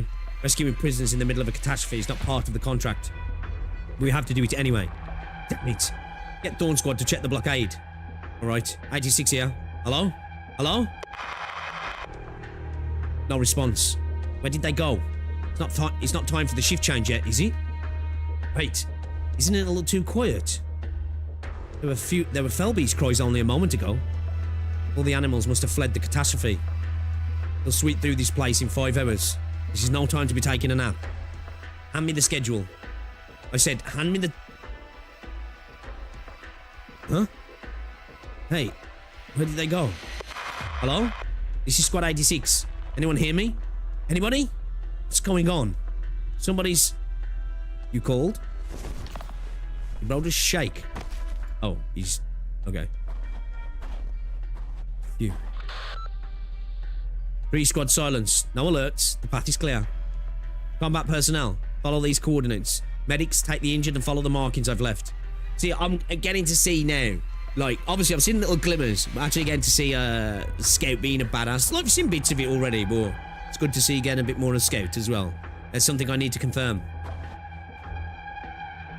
It's the military commission's frequency, alright? These were scouts, not the rogue mercenaries that attacked our positions. Mission briefing. Strawberry. Just monitoring the retreat of the civilians. Manfred even lied to them that there was a royal court high rank here. Well, I guess I'll leave the rest to Ascalon.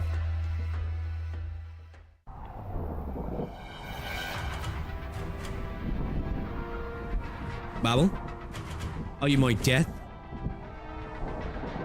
You led the attack on Babel positions. Who orders are you following? It's just doctors and infected civilians. The sword comes from before she can finish her sentence. Something feels out of place. Ascalon, just quickly.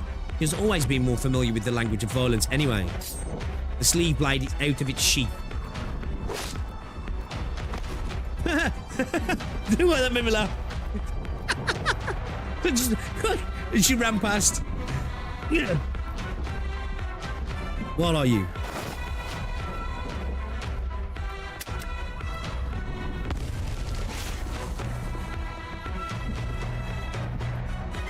Bomb? You're crazy. Surrender. You have no chat. It's me. I'm done. Sorry, couldn't take him alive. He blew himself up. Something's not right.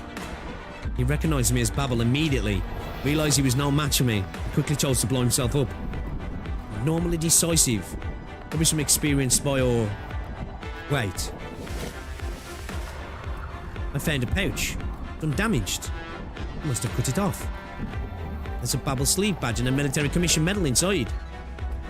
Not unusual for a mercenary working both sides of a war. And a piece of paper. Possibly personal notes. Most of it is illegible. The only thing I can make out is... Del home. Forget it. Not important.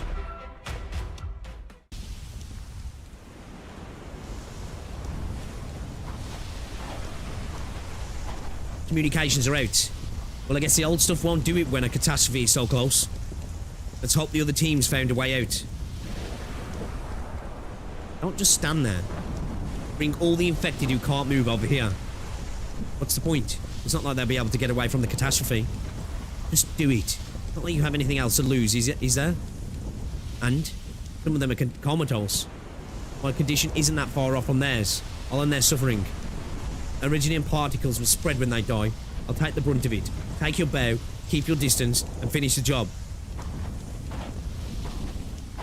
Hell no. Hey, stay away from the infected. Julie will deal with them. Infected? You're just leaving them here like firewood? I'm not doing it because I want to. Is there any hope for them? No, just death. They'll turn to dust in 10 minutes or so. They could have been saved. Does living a little longer count as being saved? Their conditions are too severe. If they don't die here, they'll die in some forgotten alleyway in Kazdel. I should have stayed in Sargon. Here, give them these suppressants. They'll at least relieve their pain. Where did you get these suppressants? No. Who are you anyway? When did you get here? Don't move. Your ID code now or I'll... Let the doctor pass. It's fine. Everything will be fine. You look familiar. Your Highness, how could you... We're right in the middle of the catastrophe. We're very grateful, but... You shouldn't have come. It's too dangerous. The white sarcas appears on the battlefield without a sound, as though she has come out of nowhere. The crowd whispers amongst themselves. Is she truly the king of Babel? One of the living 6 heroes and mother of Kazdel? Teresa simply nods at confused and bewildered crowd. She kneels by the side of the infected. Your Highness, I'm sorry I came late. Too late to save your lives. I'm sorry I couldn't do enough. Please don't. Teresa gently holds his hand in hers. The other infected, all the ones still conscious, those who have not fully given up on living, feel a little bit of gentle warmth. I'm listening, my children. I will remember how all of you lived and died. Forgive me that I could not promise you more, but for your family, children, friends and comrades, there will come a day when they will no longer live in fear. Your life should have been so much more. Now, dream a warm dream, a dream that will come true. Sleep, children of Kazdel. Sleep in the warmth embrace of home. Sleep. Thank you. The infected begin to glow with the colours of Originium. Tiny stones eat away at flesh and blood, transforming their lives and desires into fleeting sparks. Teresa holds their hands to the end, until shining dust rises towards the sky and is scattered by the wind, never to become stars upon the heavens. So you can call me anything you like, even evil spirit if that's what you prefer. I don't mean that, it's just this is the first time we've spoken to each other alone. You brought us many victories. I've had a hand in some. They also say you're an expert on Originium. expert. Yet it's the first time I've seen infected die like this with my own 2 eyes. You're lucky. I never thought it would be so. Does living a little longer count as being saved? Never mind. It's time to go, Teresa. What's he going to say? I was thinking in my head, I know it's fucked up, but I bet it almost looks beautiful the way it was described. Which is messed up. Right? But it's too late. Even if you leave now, and the military commission has set a trap for us, it'll be fine. It's like, really, like, I guess, really, if you die of originium, erypathy, you, like, in a sense, you almost become originium, right? So, like, does that automatically, like, I don't know how the technology works with reconveners, right? But, like, does something of yourself just get imprinted in that moment, in that essence, like, as it's happening, you know what I mean? It'll be fine.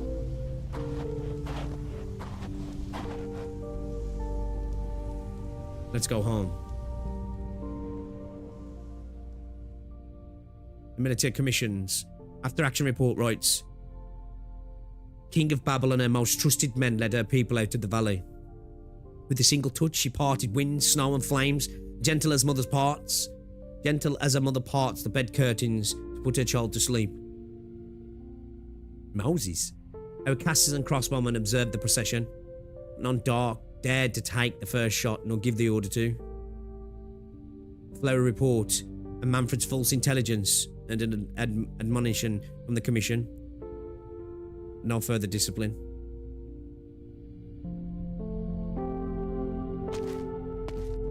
Doctor, I heard about the operation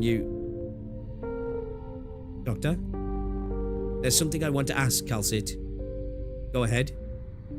As a physician, is it saving a life when all you can do is stave off death for a little while? Unless it goes contrary to the patient's wishes, the duty of a physician is to save lives. That's what we always work to do. Why do you ask? Looking at Amia and the people around us makes me feel that you shouldn't have to deal with this kind of suffering. And Doctor? Calcit, there you are. The intelligence meeting just ended. The unexpected catastrophe has led to a stalemate and some breathing room for us. The 2 of you need to get some rest. Especially you, Doctor. You've hardly slept since you've been back, right? I'm fine. Reese glances at Calcit, who seems to sigh wordlessly with her eyes. The King of Sarkaz senses guilt and restlessness. It's not an easy thing to accept, watching so many infected turn to dust before one's eyes. Doctor, do you think all this is your fault? It is.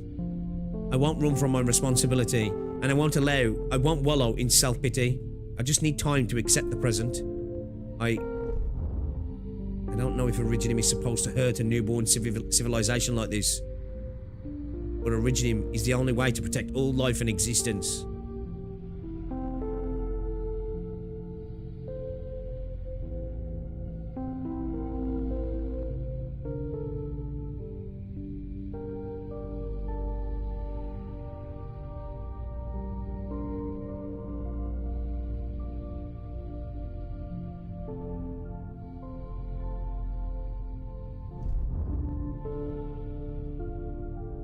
That makes me think like with Enfield and the Aether being the antithesis, you know what I mean? You're tired, Doctor. I'm grateful that you've chosen to bear the burden of these emotions for the sake of this great land. Your plan is a piece of shit. OBS disconnected. Give it a second. Refresh! Refresh! OBS disconnected for a second.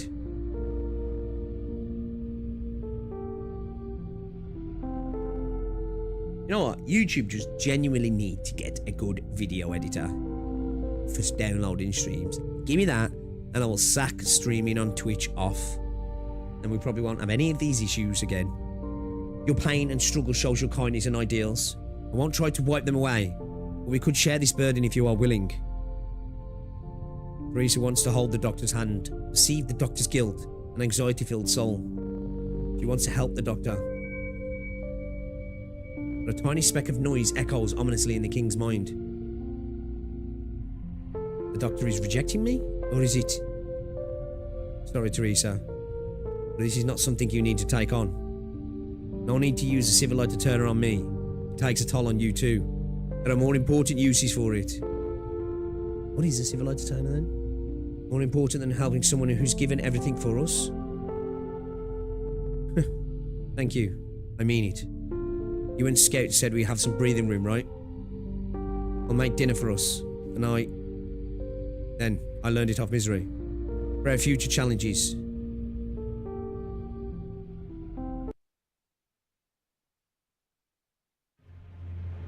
No, I know it's a black crown. Keep track of my position.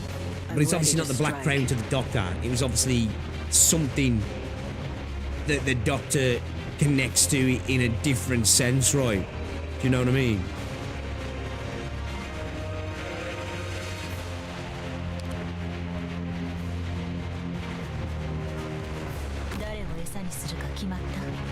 How many mercenaries whose attacks deal splash damage to units on adjacent tiles can cut stabilizer chain? Ooh, okay.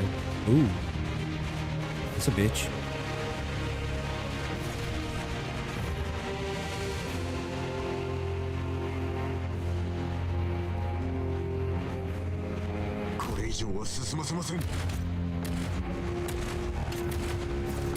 We should have put a fair before, wouldn't it? Right, yeah.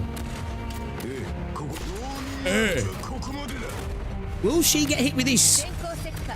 Can I hit her while she's flying? Have a look. Could have done with a bit of Myrtle action here because we too deep with Inez.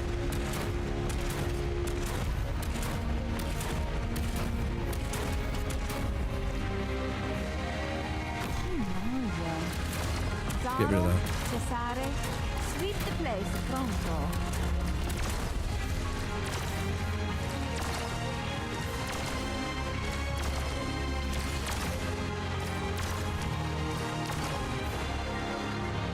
I know about the Black Crown. It's on chapter 4. No, I think you guys are misunderstanding what I'm saying. I understand the Black Crown. I understand what the Black Crown is to the Sarkaz. But when the first thing when he woke up was he spoke of the civil light to Turner, right? So it's obviously the power that the Black Crown is obviously something to the Doctor, and it predates the people of Terra, right? Otherwise, why would the Doctor reference it straight away? So I'm thinking it's something that they either created or was there prior or is connected some different way. And what is it to him? What is it? That's what I'm saying. I'm not saying what is the Black Crown. I obviously know what the Black Crown is. I mean, you guys are misinterpreting what I'm talking about there. I'm trying to understand what's the difference, right? You know what I mean? In terms of an educated doctor's perspective and a more religious viewpoint of the people of Terra. You know what I mean? That's what I'm trying to say. I understand the crown itself.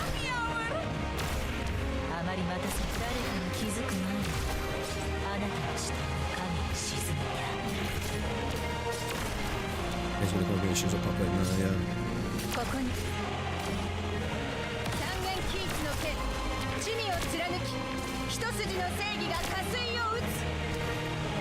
Let's get away with it. Let's get away with it. We'll run the gauntlet. I got this. Focus elsewhere.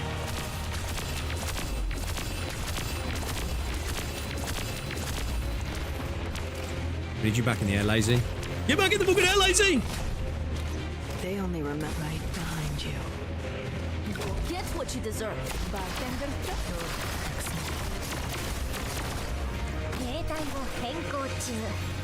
Ooh. Problem.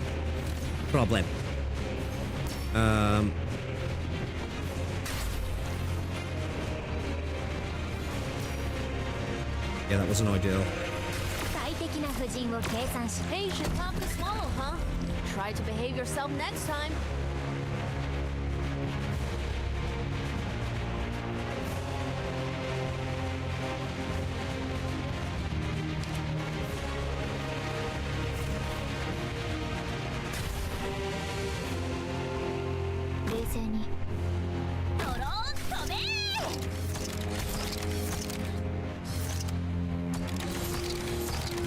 りまた足元を見てください。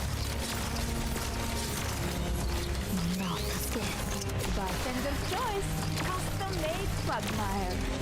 No one knows right behind you.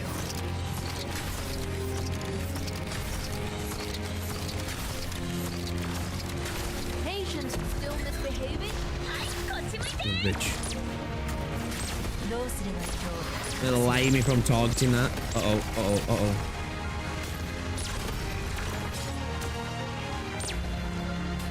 誤解なきよう言っとくけど戦場の匂いは別に好きじゃないから Enjoy Batman Special Brew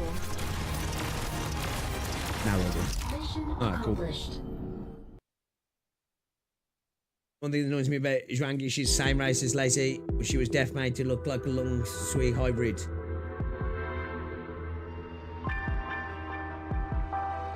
Yeah, the black crown gets some more info on ops modules. Chapter 14 explains it in detail, no need to tell anyone anything, yeah. Yeah. Yeah, like, I'm sure I'll get more explanation, but obviously up to here, you know, in terms of, like, what it is in terms of the what the doc's calling it is new reference, at least through the main story and the chapter events that I've played. You know, you gotta remember as well, I'm not an IS player. That's something we're gonna get round to soon, but I'm not an IS player, right? I've played a couple of IS runs. I don't know all the lore drops that come from IS and the little bits that you get from it, you know what I mean? So yeah. A piece of iridium crystal lies quietly on the test table, glowing orange yellow under the lights. He's not using mechanic. Indeed, too dare, to be fair, did we? It looks pure, beautiful, harmless. Priestess, what have we done? I'm afraid not. It's impossible. Doctor, it hurts. Thank you. The doctor picks up the iridium crystal with one hand and stabs it into the other arm. He leaves a bloody gash on the arm, but nothing else. The pain grows distinct. It is not the pain of iridium infection. The instruments show the same. There is no sign of assimilation of iridium and cell. Iridium won't infect me. Did we ever imagine that such pain would come? What would you say about what's happening to this world? Iridium. Last spark that we have passed on.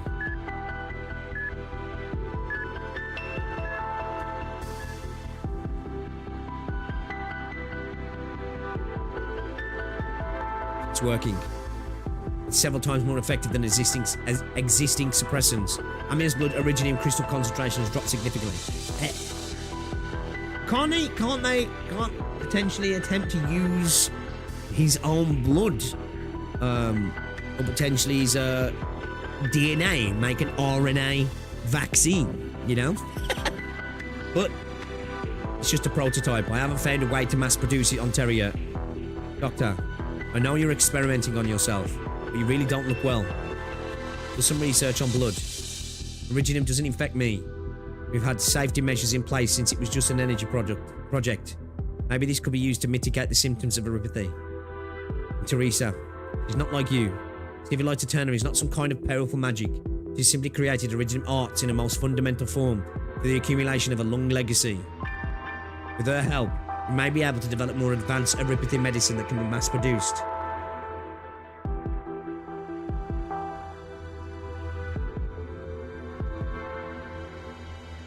I'm more concerned about you right now, Doctor. I'm fine.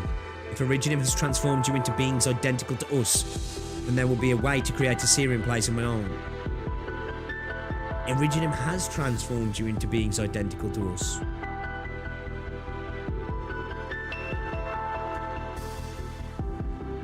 What does it mean? Was it transform creatures that was already there into anthropomorphic beings? Based on human factors.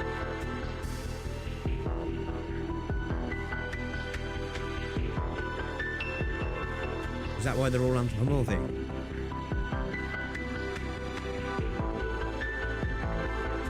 Is Amia's ancestors just a bunny running around one time?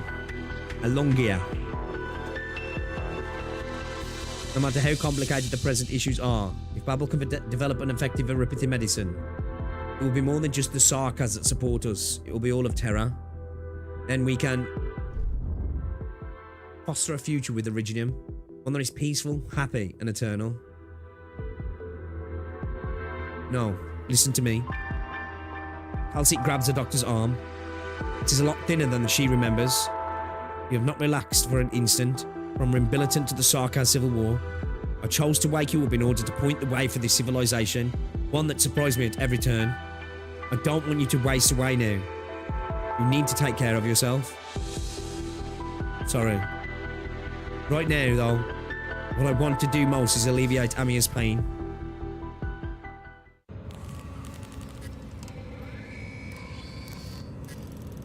Three months later, Rhodes Island of Babel, Kazdel.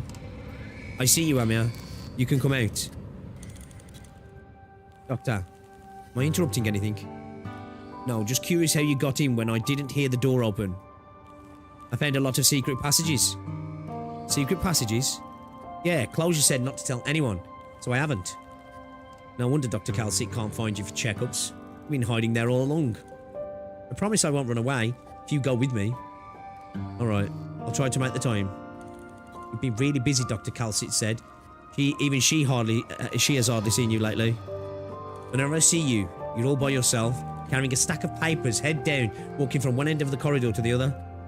Someone says hi to you, all you do is nod and keep on walking without a word. Sounds like you're describing a really rude person. Sorry, Amia. No, that's not what I meant. You just seem really unhappy. Why would you say that? Before we came to Rhodes Island, you were curious about everything, cuddled up with the bird and beast at night, crouched down to look at the tiny rocks in the mines, and went to pick fruit from beast dens. You enjoyed everything, even the things that didn't interest me as a kid. And now, whenever I talk to you about something fun, all you say is, I'm glad you enjoyed it, Amia. But I came to talk to you about it to make you feel happy. Are you unhappy because I'm not getting better? Not because of you, Amia. This is about me. And you can hear noises outside the ship, can't you? Yes. Like the huge drills in Rimbiliton. They're so noisy, I don't like them. Me, Teresa, Dr. Calcit, we all have a lot of things to do. It's not your fault. Alright. You have time today, Amia? Yes. I want to go up the deck and see the clouds. It's going to rain. They have very interesting shapes and I could talk for a long time if there was someone there to listen to me. Of course, but don't you have work to do? It's okay. I'll be done soon.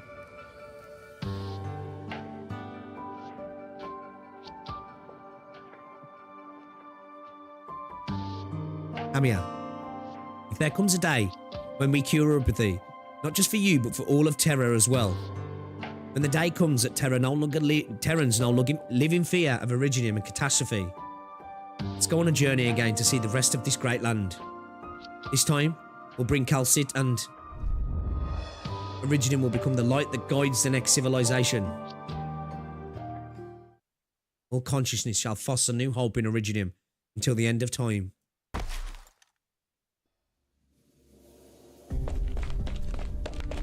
Roll pass out. Doctor. It's okay. The doctor just passed out on the deck due to exhaustion. Thank goodness, it's not something serious. What about the wound on the doctor's arm? Trying to contract neuropathy. The doctor tried many ways, breathing in dust, exposure to Originium-dense environments, even a direct incision with active Originium. I tried to get the doctor to stop and I asked Scout to do the same, but no one wants to see the doctor get hurt. Maybe the doctor is in more pain than we see on the surface. What about Amia? Terribly frightened. She wouldn't stop crying. It took a lot of effort to get her to sleep. Oh. This is a sculpture. A gift from a rescued infected to the doctor. Ace was the first to hear Amia's cry. He carried the doctor back and left this behind. See, Doctor? You've established connections with so many people. You're not alone. What are you hiding that you wouldn't even tell Calcit or me? The doctor truly wants to help Amia and Babel. I can feel that. But I also can't help but feel that the doctor leaves some thoughts unsaid, some concerns, some doubts. I believe these sentiments were the result of such an abrupt awakening and that they will go away in time. They haven't. The doctor is being torn apart by these unsaid things, tormented by hesitation, pain and guilt. Perhaps I don't understand the doctor as well as I thought. I don't know how to ease the doctor's pain, and if neither of us know what the doctor is thinking, then the doctor of Babel will always be alone, all the love and respect notwithstanding. I'll sit. Yes? I will explain to the doctor in time. Teresa puts her hand on the doctor's forehead. Under the warm surface lies a past that she cannot fathom. Civilite Eterna. Originium must rewrite all. Only then is there a value in existence.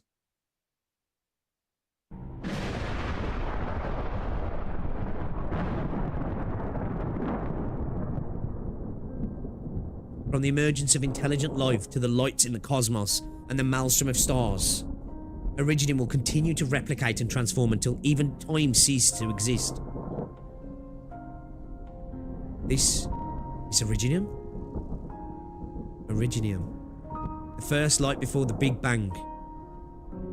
She said that only by covering every inch of the land in Originium, only by returning matter and time, tide and wonder, light and wailing to the vast ocean of information, only then will we find change and advancement and avert the fate that is the end. Even though it is not a transformation, but a death. It's not an extinction, but a continuation. When was this memory? The doctor's emotion, pain, hesitation, and fear. Who was that accompanying the doctor in despair? No, Halsit said there was another. The growth of the Originium is silent, beautiful, calm. All signs of life have been overgrown. Civilization has vanished from this land. Teresa feels only fear and suffocation. Memory is trembling, collapsing. There is a force somewhere trying to fix an error. The Originium in memory continues to grow, even assimilating Teresa's consciousness. Teresa. Halsit. Oh yes, she was by my side. Teresa? She seems to see the doctor before her consciousness is fully absorbed by the nebulous Originium light. Teresa? It was there before the Big Bang.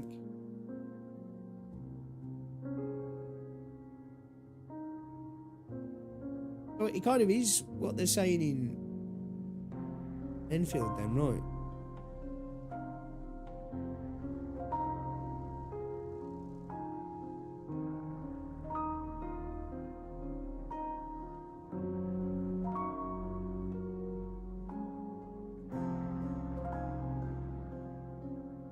And I'm opening the stream right into this piano background music.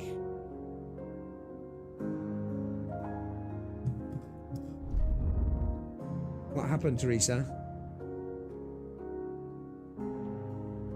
What did you see? I saw Originium. It assimilated the entire continent. The doctor felt pain and anxiety over it. Was that the doctor's memory? No, a dream? Give me a hand, Halsit. Feeling the noise and the wailing,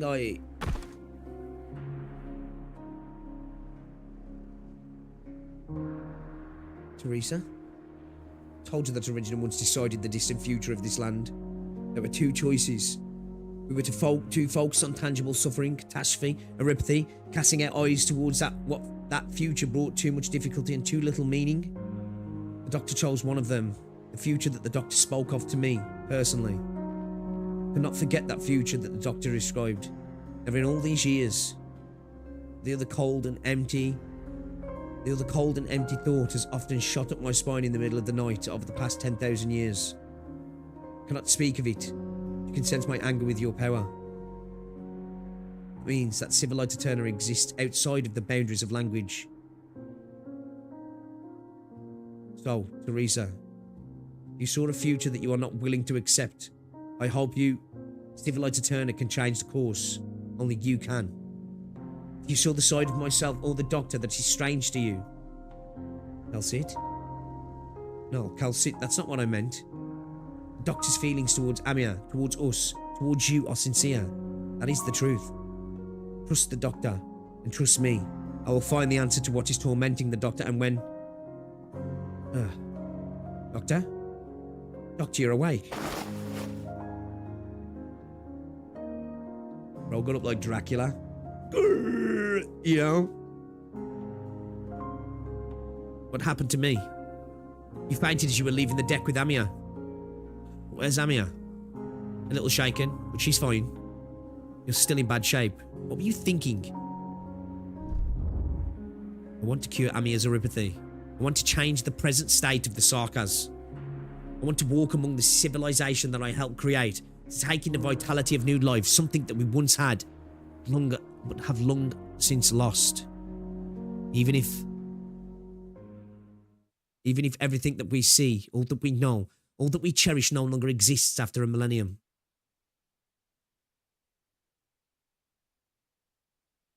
血がドッドって走ってるのを感じる。綺麗な眺めだって思ってくれてる。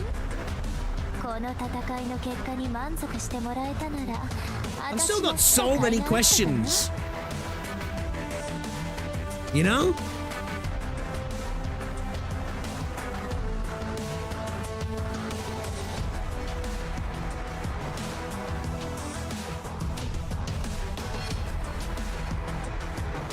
So, like, obviously it's clear that the Civilized Turn and the Black Crown and all that's all connected to Originium, right? It has to be. And it's obviously something that I'm guessing they used prior, right? The Doc's people. I'm still interested in the idea that, like, Originium was there before the Big Bang. Just like the birth, because I say that in Envil, right? It's like it's the essence of life, the birth, right? And what is it? The eighth is like the antithesis, right?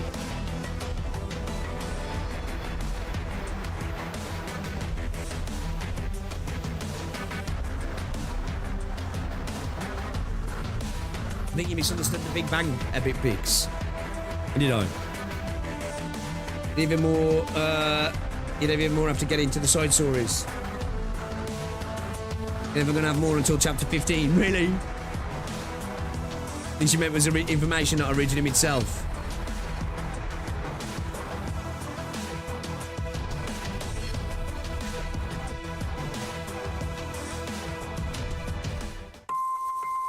Oh. Maybe. Is there no way to just look at the entire log of a story node without having to go back into the story node itself? 2 seconds. 2 seconds.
So to get freaking heartburn shit, man. I've been drinking too much orange juice the last few days. I had fucking heartburn.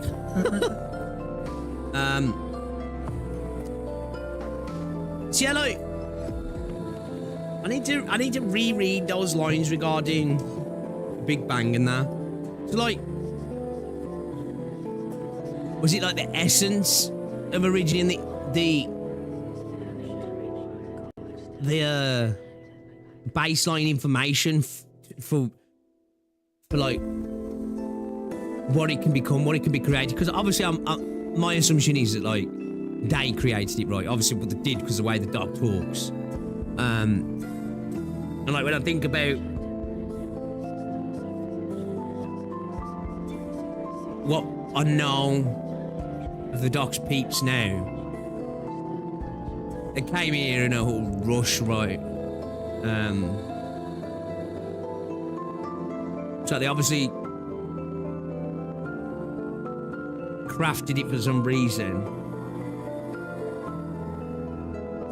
I don't know what it was for, to protect them from whatever doom. Well, they must have been facing a doom, right? Because I know they was doomed. They am doomed. They're done. They're cooked. Bucko, you know.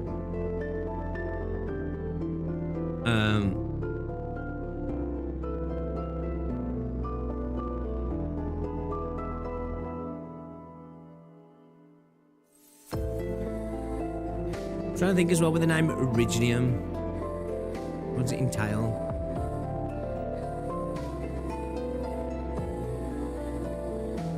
Interesting to know that they still call it Originium as the doctor called it Originium as well, right? That's what it was called. Not like it had a change of name. You know what I mean? Check general.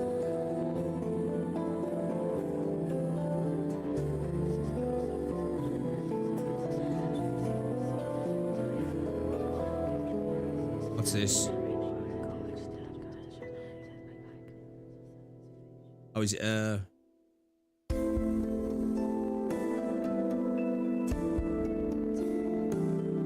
oh, sweet.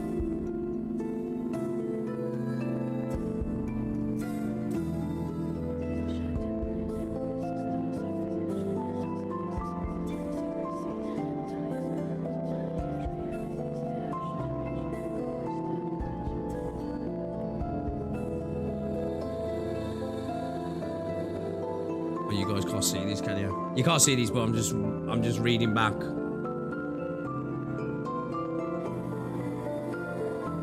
Iridium, the first light before the Big Bang. He said that not only by covering every inch of the land in Iridium, only by returning matter and time, tide and wonder, light and wailing to the vast ocean of information, only then will we change an advancement and avert the fate that is the end, even though not a transformation, but a death.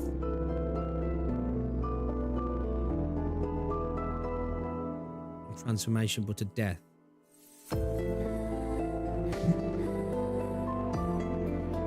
First light before the Big Bang. Okay. Alright, so not necessarily Originium itself, but the essence, alright? She said that only by covering every inch of the land in Iridium, only by returning matter and time, tide and wonder, light and wailing to the vast ocean of information, only then will we find change and advancement and avert the fate that is the end, even though it is not a transformation but a death. So, is that them saying like what they needed to do as a people? Return the matter and time, tide and wonder, light and wailing to the vast ocean of information. Like, the transformation was their end. Like, they had to cease as a people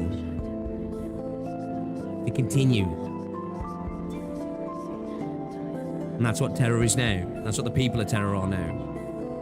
But someone's gone fucked up with the Originium, right? That's right. Shout out to you guys. So I'm reading here. Where is it? I lost it.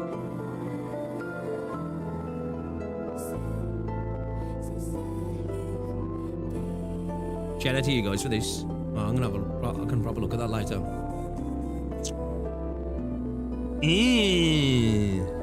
Okay. Okay. Is this a fucking heartbeat? Beep, beep, beep, beep.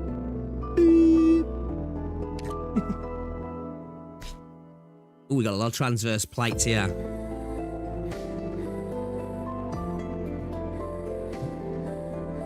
Yeah, man, that reader's fire.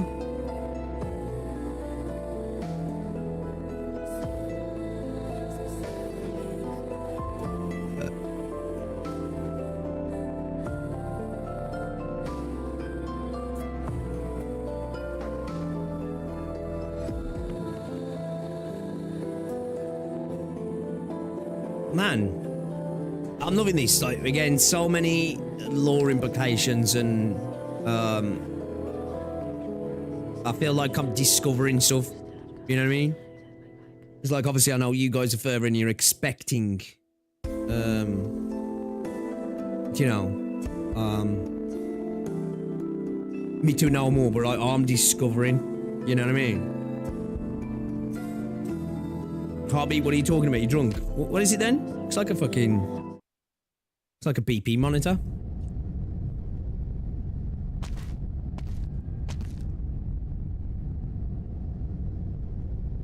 Enable administrator level encryption. Image number 0018 admin. Activating recorder. Beginning video record.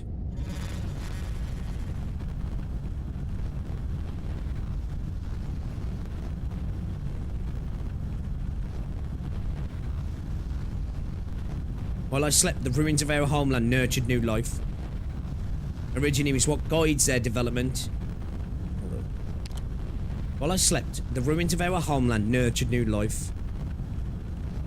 Originium is what guides their development, reshaping the life forms from Talos 2 to have a similar appearance to us.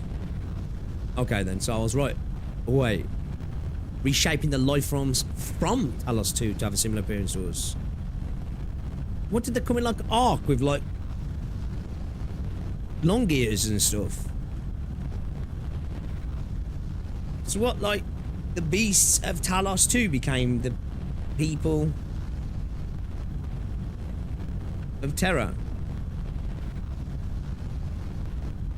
Yo, so when we see long ears strung up in Enfield, that's fucking Amir's like great grandparents.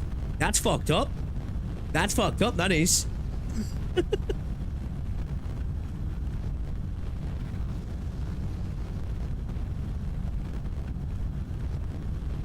Originium is what guides their development, reshaping the life forms on Talos 2 to have a similar appearance to us.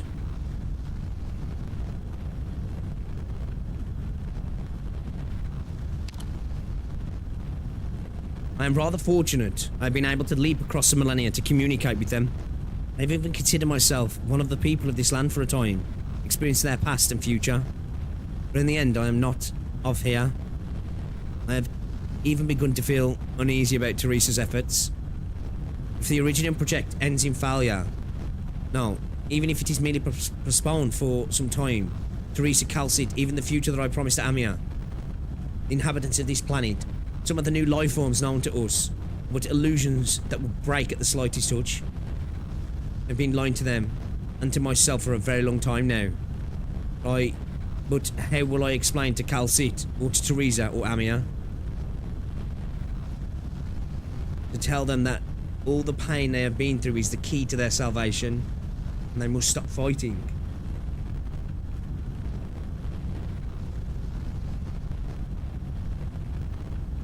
Say what now? Am I supposed to tell them that all the pain that they have been through is the key to their salvation and they must stop fighting? That all of Terran civilization is a fleeting dream and only by being assimilated into Originium will we have the opportunity to avert our fate? That's why when he looked at them dying, right, his way he viewed it, he was like, that's almost like saviour, right? That's almost like what's needed. to avert their fate. What's the fate, though? Seeing the lives of those they call the infected dissipate like smoke brings pain to my heart. It has long been a common sight on Terra, but always marks the end of life, sorrowful and cruel. It's been too long since I've heard a voice full of life. I can't just see them as unexpected sparks. What I cannot be called, what I can see cannot be called a warrior's death. Rather, they have given into the Originum's simulation, passing through death to join the assimilated universe, a chance where life can break through the deepest darkness. Should I bow in silence at their deaths, or should I quietly rejoice at the smooth progression of the project? Oh. It's for this reason that Teresa dedicates herself to the research. Calcit, AMA-10, has also chosen to believe in the potential of Terra, chosen to resist Originum and put an end to war. What about me? The Originum project was built upon the efforts of countless generations, and in that time, billions of our compatriots have died, all in exchange for a mere 10,000 years that I've spent waiting and waiting. And now, flint and tinder in my hands. After all the long years, how could I abandon it? Because Terror has left me pleasantly surprised in a few short years, because of the choices that Teresa and Calcit made. Even if Amir has moved me to compassion, would I not have been the selfish one all along? They awaken me to be their salvation, but in truth, I am destined to bring them to annihilation. Shit.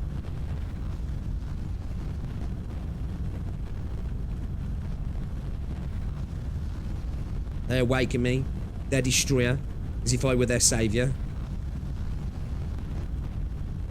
Amir, Calcit, what should I do? Priestess, what should I do?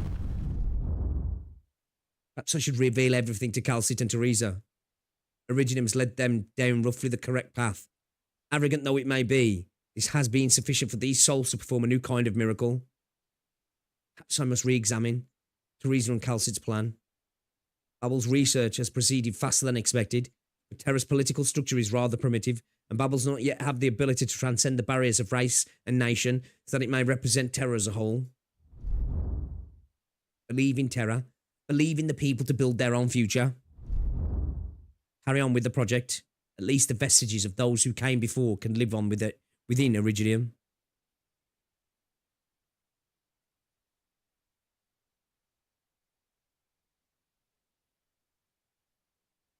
At least the vestiges of those who came before can live on within Originum. Potentially, like... Actually, I don't know if they got to that point, right? Is it potentially some of the Docks people? Part of that. Now, what is Originum? Believe in her. Stop her.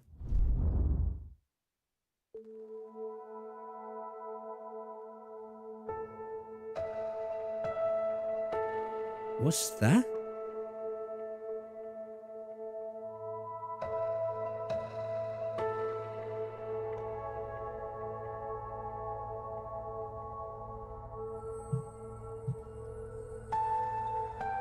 Now I have become death, destroyer of worlds.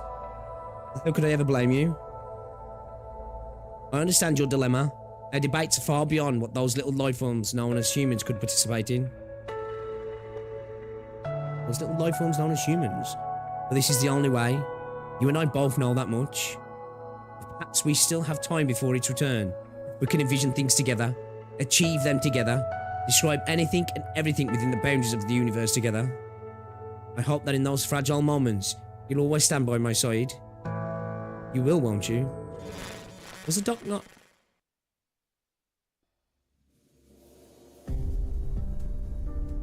And that concludes my report, Your Highness. The military commission seems to be certain we will retake Region C8, Ten's village, and supplies, but by building an outpost there, they have already fallen into a trap.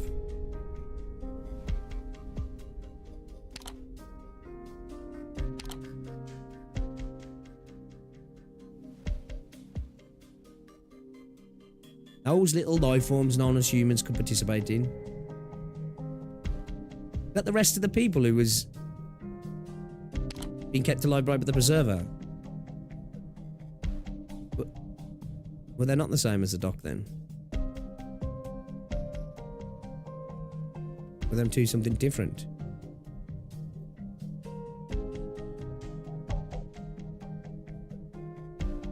There are, however, some officers who have begun to use tactics completely different from Manfred's. This is highly irregular. Our spies have reported seeing Naxxeras entering the troops' camp. Nessalem? What does the Doctor make of it? The Doctor believes that no matter how the Sarkaz god of war intends to participate in this conflict, our arrangements will be thrown into complete disarray. What about you? Everyone is well aware that many members of the Royal Court have always favoured the military commission, which advocates for reprisals and violence.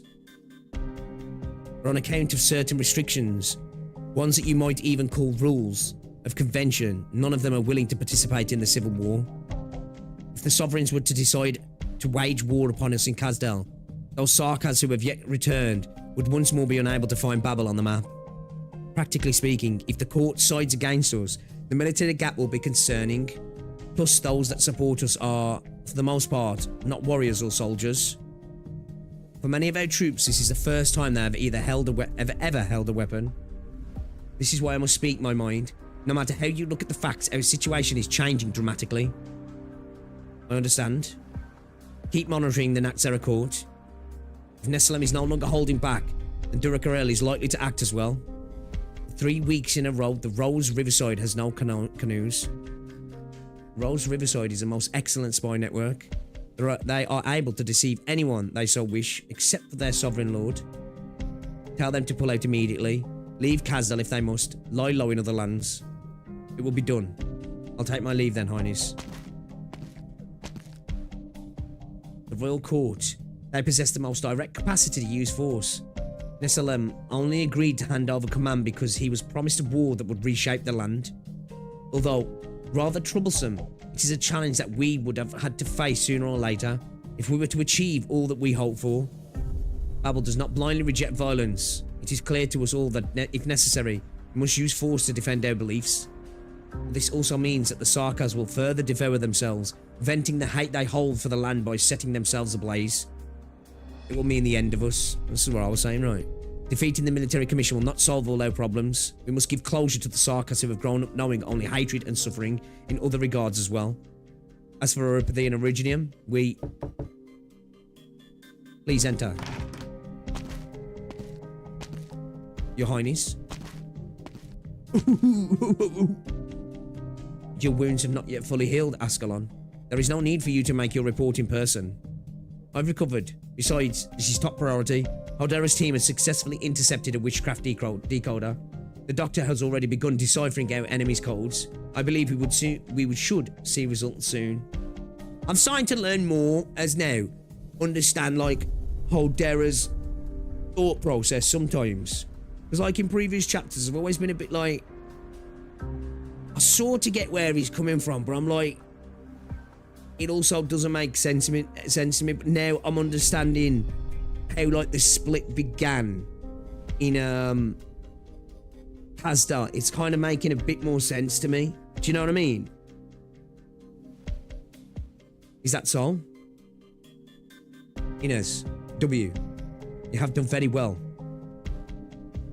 Thank you, Your Highness. I hope we'll crack out enemies' comms as quickly as possible so we can plan our next ops. Where is your captain, by the way?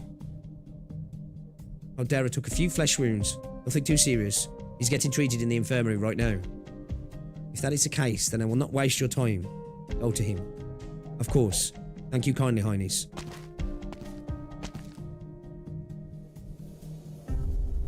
W? What? Go to Haldera. Oh, wait. Alright, got it. Guess he still ain't dead? If that is all, Your Highness, I have other business. That reminds me. I still haven't thought of a real name for the girl, have I? Head 93 winter. Weather? Rainy. Kazdel border Kazdel. The Doctor listens to the pitter-patter of the rain on the leaves, eyes closed. Grip, drop. The Doctor's heart rages, filled with torment. A fell beast cries out in the distance. Answer my questions or die here. Ask away. Are you betraying Babel? I've never been a Babel member. But I've also never abandoned them to face their struggles alone. Why have you come to me? I have a request. I will not speak to a myth with no name, evil spirit. Who are you? Pixeltree. Dr. Pixeltree.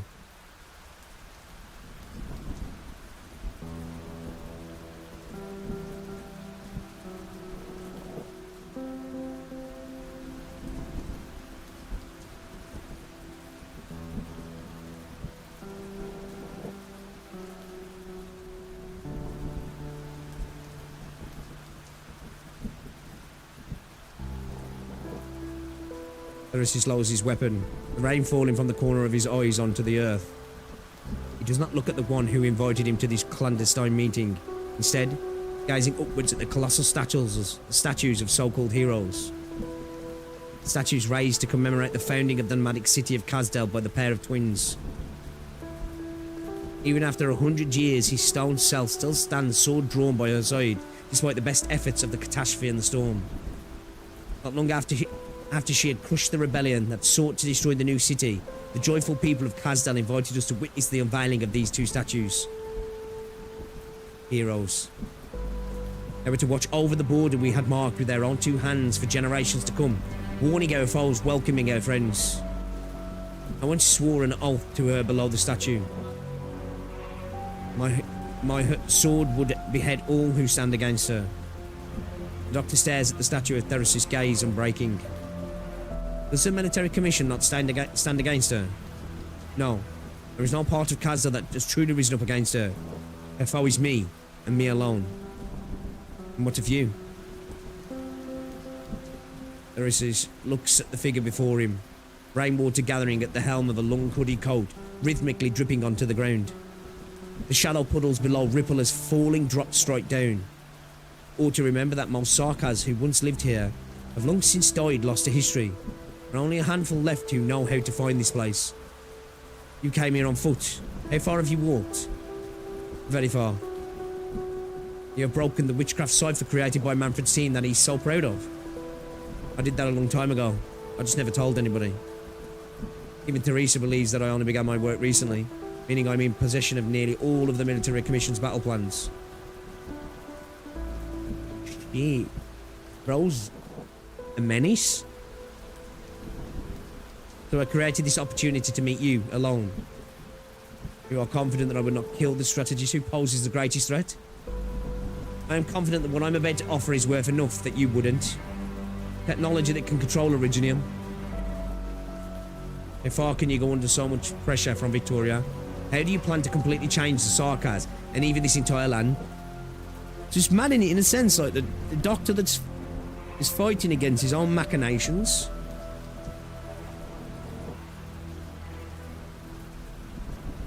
I can give you the answer you need. You are a boastful one. So what is it you wish me to do, evil spirit? Destroy Babel, scatter her followers, let Teresa in on your plans. Unify the Sarkas under a Kazdel ruled by the military commission. The doctor has imagined the emotions that speaking these words would incite many times over. Destroy Babel. Only a sense of relief came over the doctor. The doctor stares at the statue of Teresa unmoving without the slightest hint of emotion. She and I have never relied on the charity of our enemies in the course of leading Kazdel to where it stands today. It is true that this war will only end with the decisive defeat of one of us, but you should not be the one to propose it. Proceed. Tell me more of why you would make this request, evil spirit of an age long gone. You already know. There are no surprises here. Considering the near 200 years and you and Teresa spent working together, you should be able to guess. I seek the expansion of Originium. Babel's struggles will only prolong the dying gasps of this land. Heresies. No matter if you resist or accept it, Originium will take on myriad forms, drawing all of civilization into her embrace. Have you ever looked up at the sky? Beyond that sky, far beyond the twin moons, there is a place that we would once return to, where we would sleep peacefully. Where I am the only one left here speaking with you. In the course of the Sarkas' eternal search for the remains of dead gods to fend off your enemies, have you ever wondered, why did those gods die? The rain intensifies. The Doctor draws tight that trademark hood and stands below the towering statues. The shadows of the statues envelop the Doctor, making this figure seem ever more insignificant. Erisys suddenly feels the one standing before him in the rain is even harder to read than before. The burden I bear is greater than the future of the Sarkaz. I must destroy some things to create a ladder I hope for. I will do it. It's all I can do. I've already hesitated for far too long. Destroy some things to create a ladder. You speak lightly of sacrifice. Nothing light here, Erisys. Believe me when I say, you couldn't even conceive of what I've been through. And where do I see your sincerity for our cooperation? Is the shard not enough for you?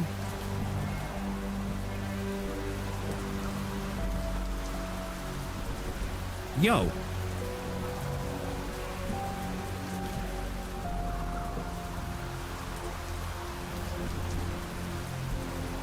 Bro. I gotta be patriotic here. I gotta be patriotic here. Otherwise, even with the help of the Compasari, it is not. It is far from enough, evil spirit. It is only enough to spare your life. Only enough to stop me, leader of the military commission, from killing a fated foe here and now. I require an even more direct means to advance this war to the next stage. If you wish for the Babel members to be spared, then so be it. The military commission promises you that as long as Babel concedes defeat and departs Kazdel, it will not exterminate those who desert or surrender. You know what you must do in return. No, you can't. You would have thought that the evil spirit who so roused the interest of the Naxera king would be such a coward. Can't both let Teresa live and allow Babel members to leave safely. It's a total contradiction. Only within the destruction of Babel and the complete eradication of its members can Teresa leave for Londinium with me. Otherwise, it would merely be a case of the military commission quashing and dispersing yet another group of civilians, migrants and pacifists. Even without my order, such things will happen naturally. Perhaps you believe that Teresa would be willing to step back and watch it before her eyes. She will not, and so she will resist. You know what I ask of you. If you truly wish to save the many who stand by your side, make them willingly admit defeat and surrender to me, and slay their king. And then I will allow Babel to leave. As it collapses, it will no longer be considered a Sarkaz endeavour, and it will grow weak, drifting to the edges of civilization. Destroy some things to create a ladder, Pixel Tree. You're right, there is nothing light about this. In your opinion, what is the meaning behind this civil war? What meaning would her death hold? Reclaiming our lands, rebuilding our homes, and ending discrimination, and revitalising our race. You will have heard these platitudes many times. They're too complex and yet too simple. Merely a small and pitiful species trying to grasp their fate. I see. In that case, I will tip the scales of destiny.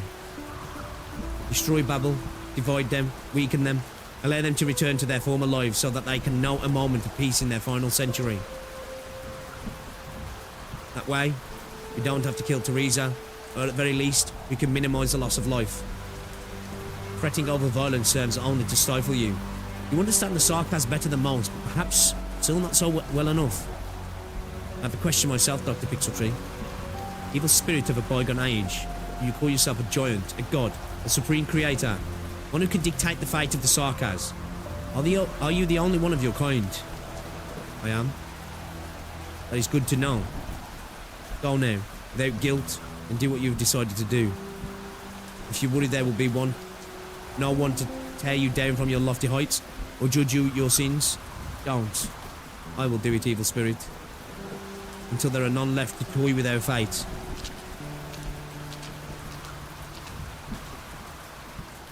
The Doctor listens to the splashing of the puddles behind, the sound of footsteps fading into the distance. Erisys is gone, wishing to stay not a moment longer.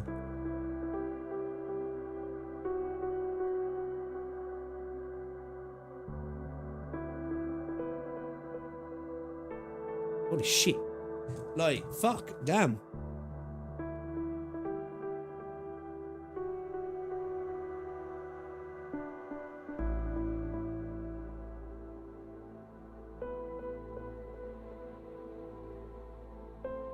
What a good protagonist, really, in a Doc.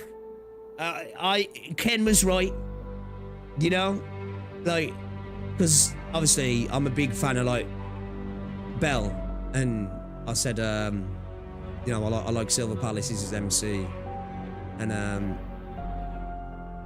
you know, the Doctor early on was like, you know, definitely a bit more of a self-insert character.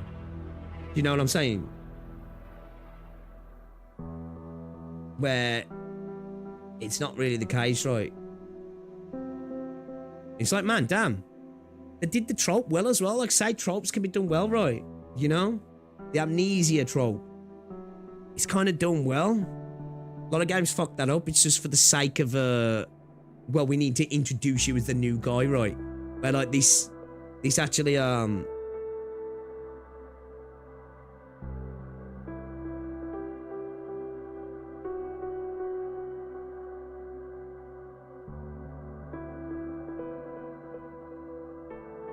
this is such a bombshell. Are we the bad guys now? It's all for the original project and Doc's kind. I don't even know if it's for Doc's kind now, is it really? It's for what's left.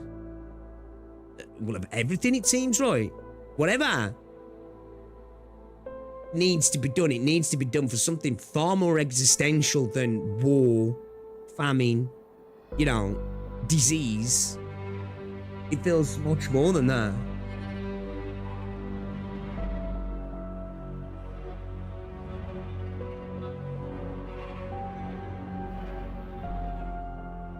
Is he like when he says that? Like, I'm the last of our kind. But what about... That's what I say, like...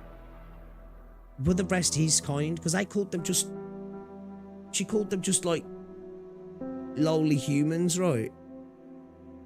When he says they went back to sleep and stuff. Could there possibly be others elsewhere? There has to be as well, right? Because look at Enmin. Enmin's a human, right? Like Doc. Like a proper...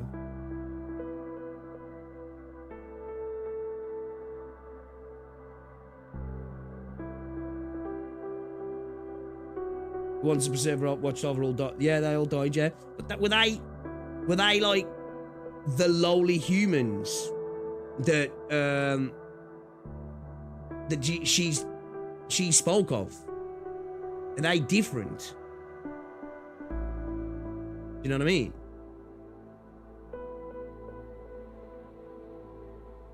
Like, why specifically would she and he have a different... Like, why were they doing something different? Because they all went to sleep there. I'm assuming she wasn't, right? I'm assuming, because, like, when he woke up, there was pings off the different places. One to the Preserver. One to something we don't know. I think one to something else. And one that sounded like potentially it could have been something in orbit, because it's the Celestial Fulcrum. Which that could have been maybe back home, potentially. Or maybe something in orbit, or something else. So did Doc species build the sky then?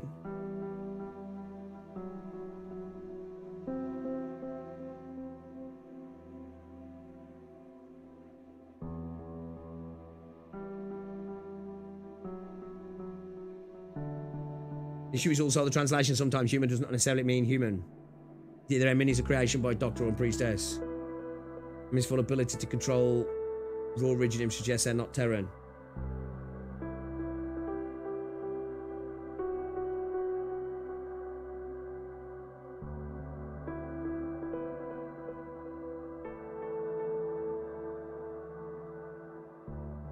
They're obviously running from something, right? That's why they ended up here, yeah. They ended up creating the sky, creating Iridium.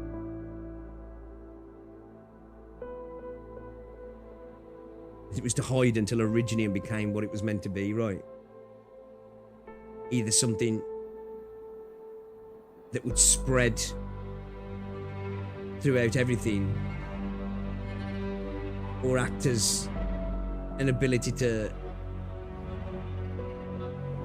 fight against something. Some of these scenes fucking dope. Oh man, they go hard. How sunlight begins to seep through the gaps between the statues. Doctor cannot feel the slightest bit of warmth from it. The heroes continue to gaze into the distance. They do not look beneath their feet. There stands a figure who does not leave for a long, long time.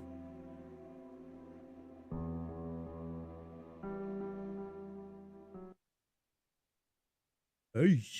All that before the stage? Fucking hell, bucko. さて、罠に踏み込んでくる虫けらはどんなやつなんでしょうね。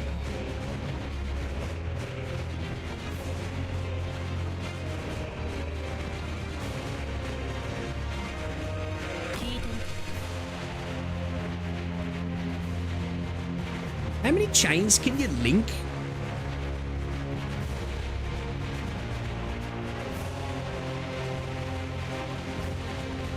That's as far as that goes. 電光石火。サワラバ絶望の匂いまではカムフラージュできないわ。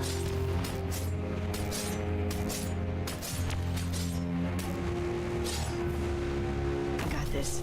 Focus elsewhere.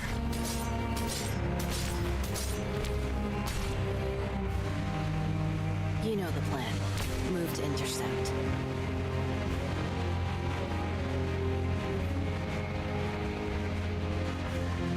Look at that building.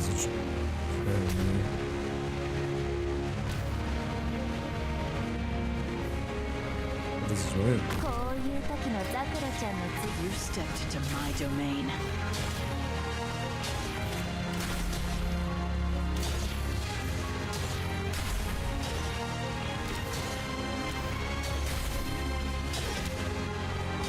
どうすればいい絶望の匂いにご来邪念を狂わせ」はっ冷静生から死へと遡る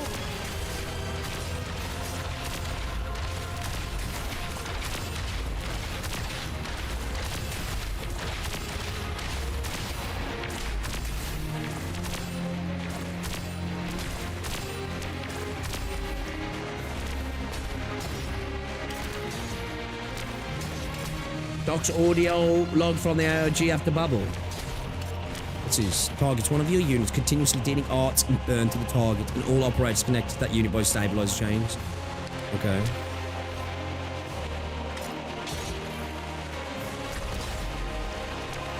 Who's he targeting?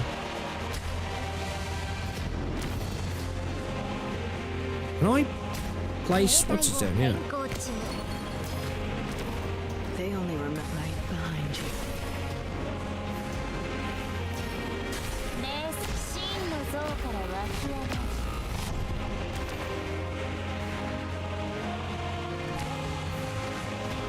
Okay. Your boy's a problem.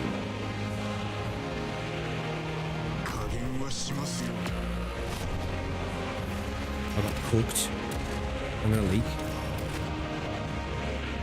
Get what you deserve す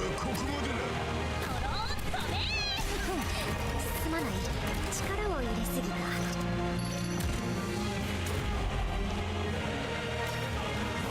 Try to deal with him so we don't break this chain quick.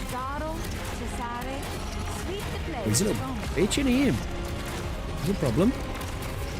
Okay, oh, alright, okay. Okay, I'll see how this, bro. I'll see how this, bucko.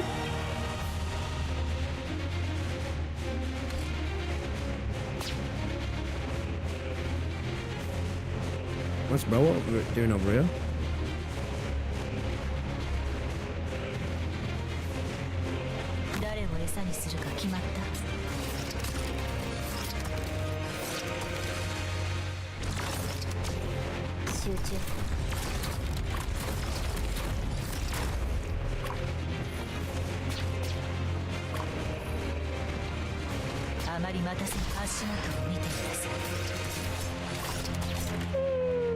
Bartender's choice. Custom made quagmire.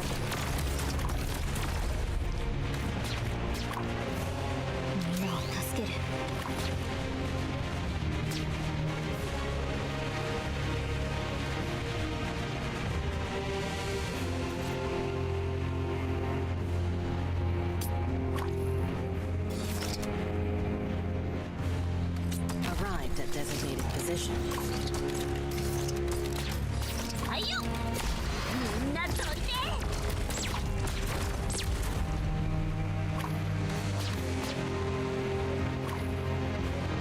These little geezers do.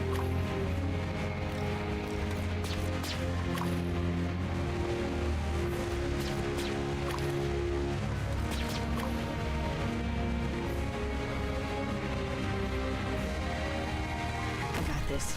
Focus elsewhere. あまり待たせない絶望の匂いをカムフラージュできない Those fire dudes are a fucking problem, yeah. I didn't see who he was targeting straight away then. I got oh shit, why did I do that? I don't know why I did that. I was just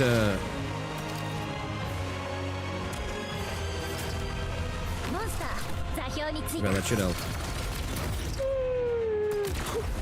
Boys, enjoy Baronland's special brew.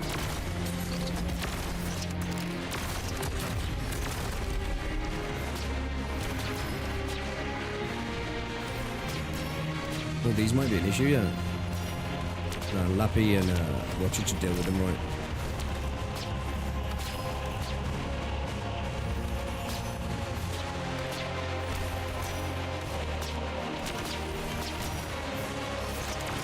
I wanted to get Monster down, but then I was like, shall I throw Ascalon down? ここに三元キーツの剣地には見えたよ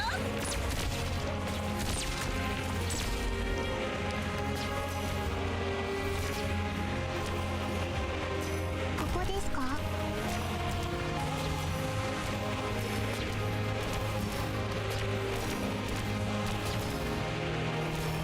Look over here with his little paintball gun, man.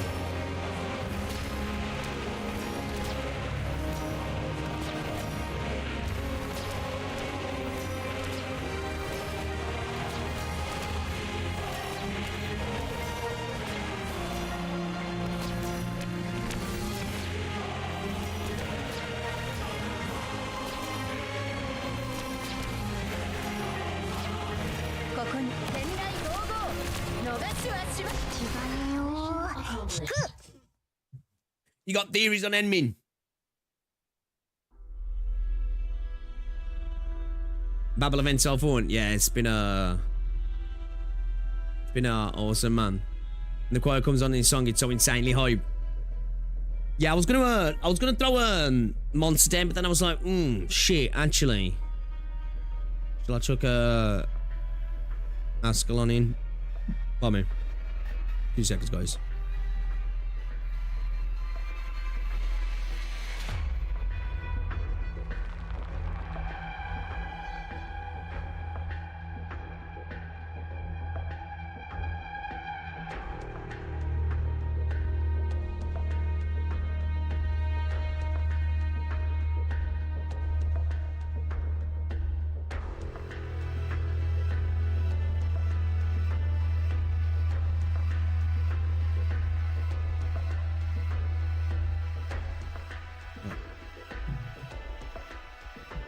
Monster don't need change, by the way, she's that good.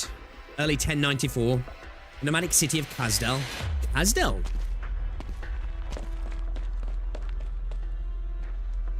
Please wait, General. You are too impatient. General, the Duke's envoy was almost ready to spit on. Did we get what we wanted? We got partial usage rights for the industrial area and the rights to cross the border. But did it have to be so humiliating? Victorian dukes who have you at their beck and call, treating your sarkas like tame beasts. This is not what our soldiers redeployed from the Civil War we were promised, General. Okay, so this was his his chance to get in on Londinium, the dirty bastard fucking dukes and nobles, yeah. Is this not all we desired? Perhaps you would prefer the Victorians treat the sarkas as the greatest enemy from the beginning, banding together to face us. I understand. I know it's necessary for our enemies to think us weak, but this... Many within our ranks feel this is terribly dishonourable. Did I promise them honour? Do the Sarkas have honour in the eyes of the Victorians? You have been far too impetuous lately, Manfred. Dignity is of high import. You fight for the rights of your men, and thus do people respect you? For these ordinary times, perhaps I too would commend you. Do you remember what we are here to do? We are preparing to steal the heart of a nation. to bring the greatest empire on this great land to its knees. Their predators have left them weak and the Sarkas are in hunger. What we truly need is neither honour nor respect. I understand. I remain prepared. Ready to depart at a moment's notice. Our people sent in advance to Londinium will support us.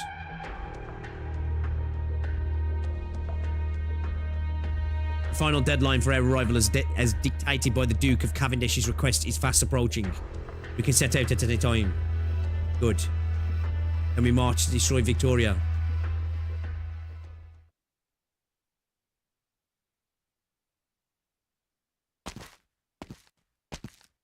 Have you been on duty this entire time? Yes, sir. Stand down for now. I wish to be alone for a while. Of course, sir.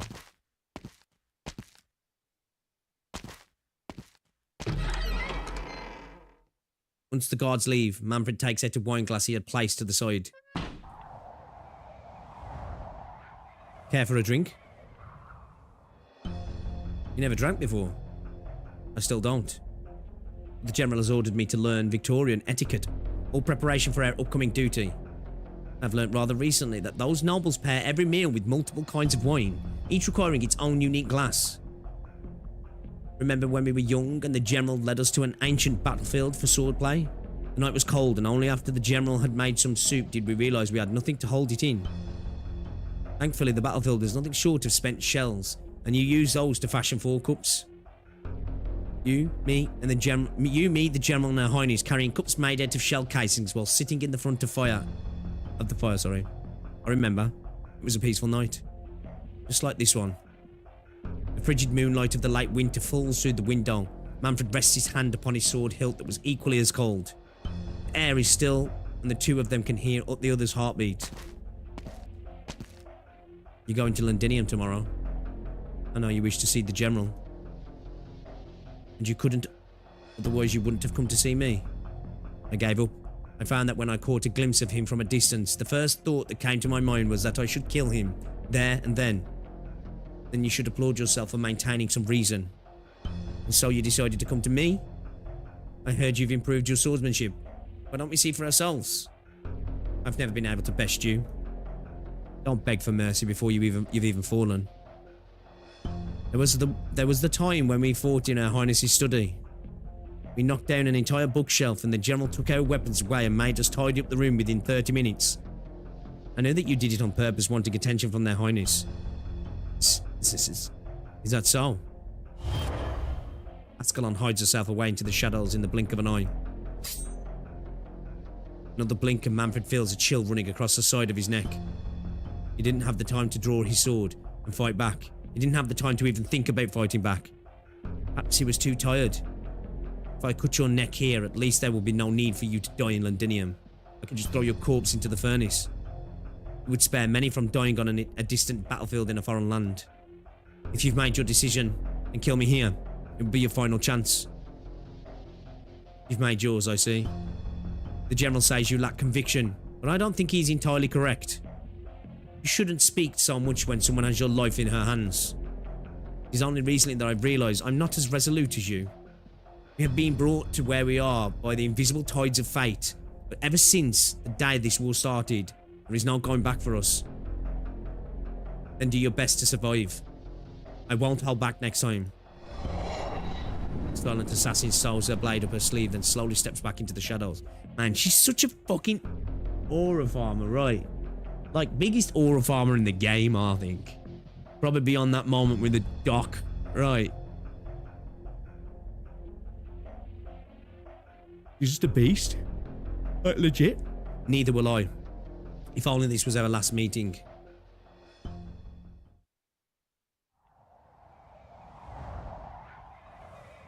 Rhodes Island of Babel, Kazdel. Cold wind scatters the thick clouds of late winter, allowing sunlight to peek through the gaps and spread out across the bridge of the ship. Down the stairs, Ascalon stands unmoving by a guardrail. She shuts her eyes tight, enjoying the fleeting warmth of the sunshine. Above the stairs, there is a clear rustling of cloth dragging against the ground. A shadow flit across the assassin's face, blocking out the rays of sunlight. Sorry, Ascalon. Did I disturb your rest? I thought I wouldn't make any sound if I took off my shoes. No, you're welcome at any time. The ground's cold. You should put your shoes back on, Your Highness. Nothing you wish to tell me, Ascalon? You mean the reason you returned to Kazdel? It was my own decision. I thought you wouldn't agree, and I didn't know how to bring it up with you, Your Highness. Why would I not agree, Ascalon? Since it was your decision, I would trust your judgment. Did you manage to see them? Manfred and Theresis are both well. I can believe that. They're strong men. We should finish our preparations as soon as well. The operation to retake Kazdel isn't too far off now. Why does your brow seem even more furrowed than before? Our recent combat plans have been radical, and they've won us some battles too. Still, I've been feeling uneasy.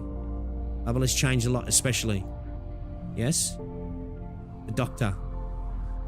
The Doctor has changed a lot too. Become more efficient, more clinical. It's like the Doctor's now a machine that never makes mistakes. That's just what a commander should be, no? Why would that make you worry? We've got an incredible commander now, sure. But I think I trust the weirdo who kept falling off a burden beast more. Is now really the best time to attack Kazdel, Your Highness? Your intuition has always been on the mark. You've had your worries too. Do you remember? We've faced countless insurmountable odds over the years, but we've overcome them all. I believe that we can go through what comes next as well. We've always been in danger, yes. Babel carries the hopes of many, Ascalon. Faith has gotten us this far, and we cannot stop now. We have always been at a disadvantage against a military commission. Now most of their forces have redeployed to Londinium. It is one of a kind opportunity. We have no choice. I will be at your side, keeping you safe. No, Ascalon. In the future, you must go further afield to protect others. Relax for now and bask in the sunlight for a moment. Your Highness. Oh, right. Remember to not always rest on your feet. If you're tired, you should go and enjoy a nice nap in your room. I'll remember.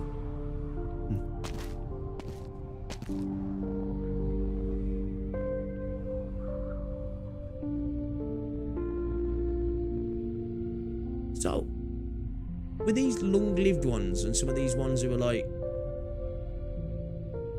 No, like that dude we've seen. I forgot his name now. One who's like wanting to find a way to die because he's you know, he hates the fact that like he's still alive and all his fam and all that are gone.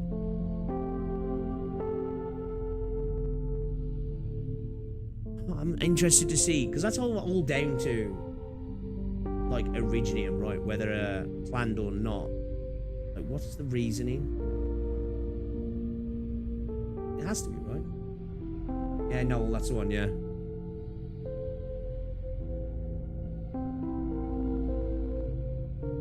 Like this chapter out, or should I say this event out of any others has got me like stopping to think about stuff a lot more than usual.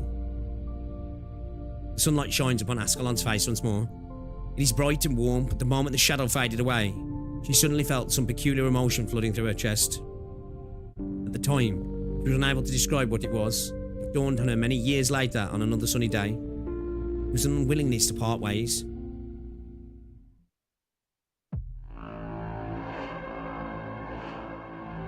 Londinium, Victoria. Mercenaries. Message from His Grace, the Duke, storming London is like this. Storming Londinium like this was well done. Assemble in Central in an hour. You'll be reviewed there and you'll receive your bounty. Hey, did you get all that? Yes, your orders have been received. Do let the Duke know on my behalf that we will be there on time. Sarkas thank him for his generosity. Devils. Dumbasses. It could well be a rare fine day in Londinium if it were not for the gun smoke filling the air. From atop the towering city walls, one can see the entire lay of this ancient city. The general in his blood-stained uniform says not a word, his gaze fixed. I thought my game was going to crash down. I saw a little load. And the great edifice in the centre of the city. In the skies above Londinium, a dark cloud floats by. Monster. Collect tissue samples.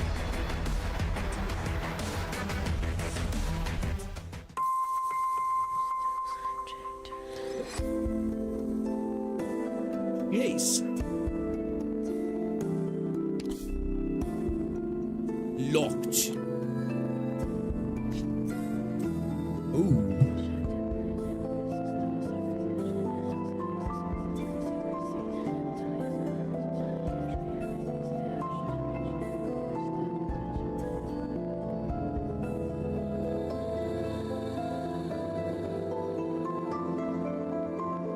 Interesting. Interesting.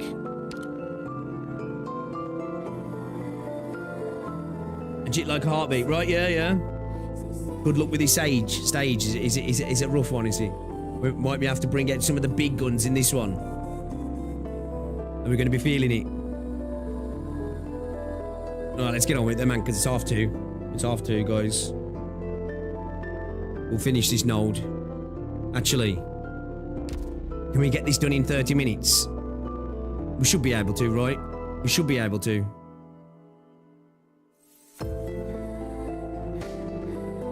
How much is left, chat? How much is left?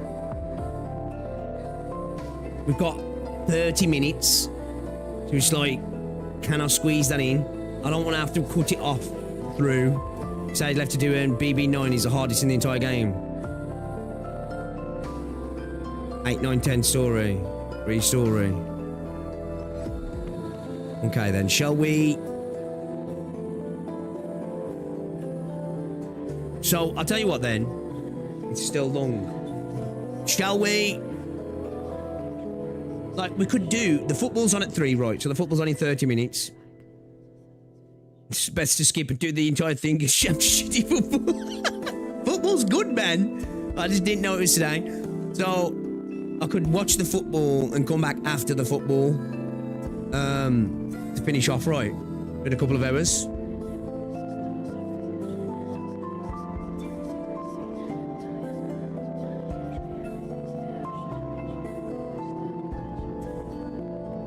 Yeah, after football finish.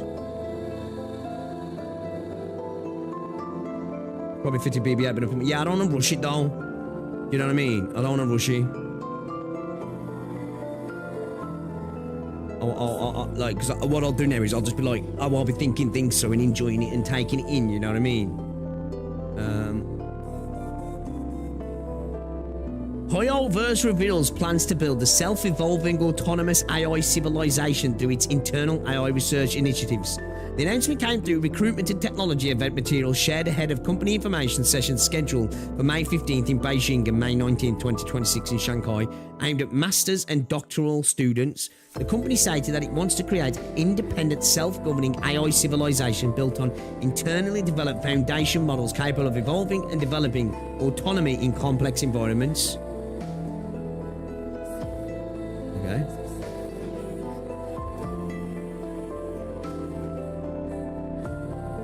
Take a break and process everything while having fun. Everything is about to be really heavy in those last few chapters. I'll be now enjoying what's about to come.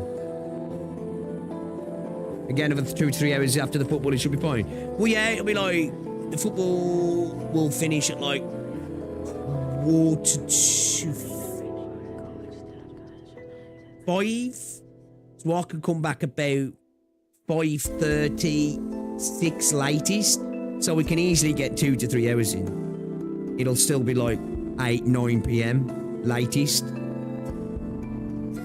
For me. Kazdel Football Commission versus the Victorian Rule Club, same match. 7's a good stop. Okay. Okay then. Alright then, I'll say we do that then, yeah. Can we do that? Do it after the football. It is 31 minutes past 2 for me. So that would mean coming back in like to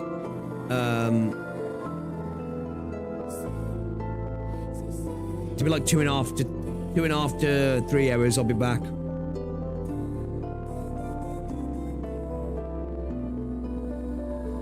I know it's a bit late for some of you guys because like it's either that or we do it Monday. I'd rather finish it today while everything's in my head because like I'm kind of locked into this. I don't want to leave it a day or two and then be like, oh shit, where was we kind of thing, you know what I mean?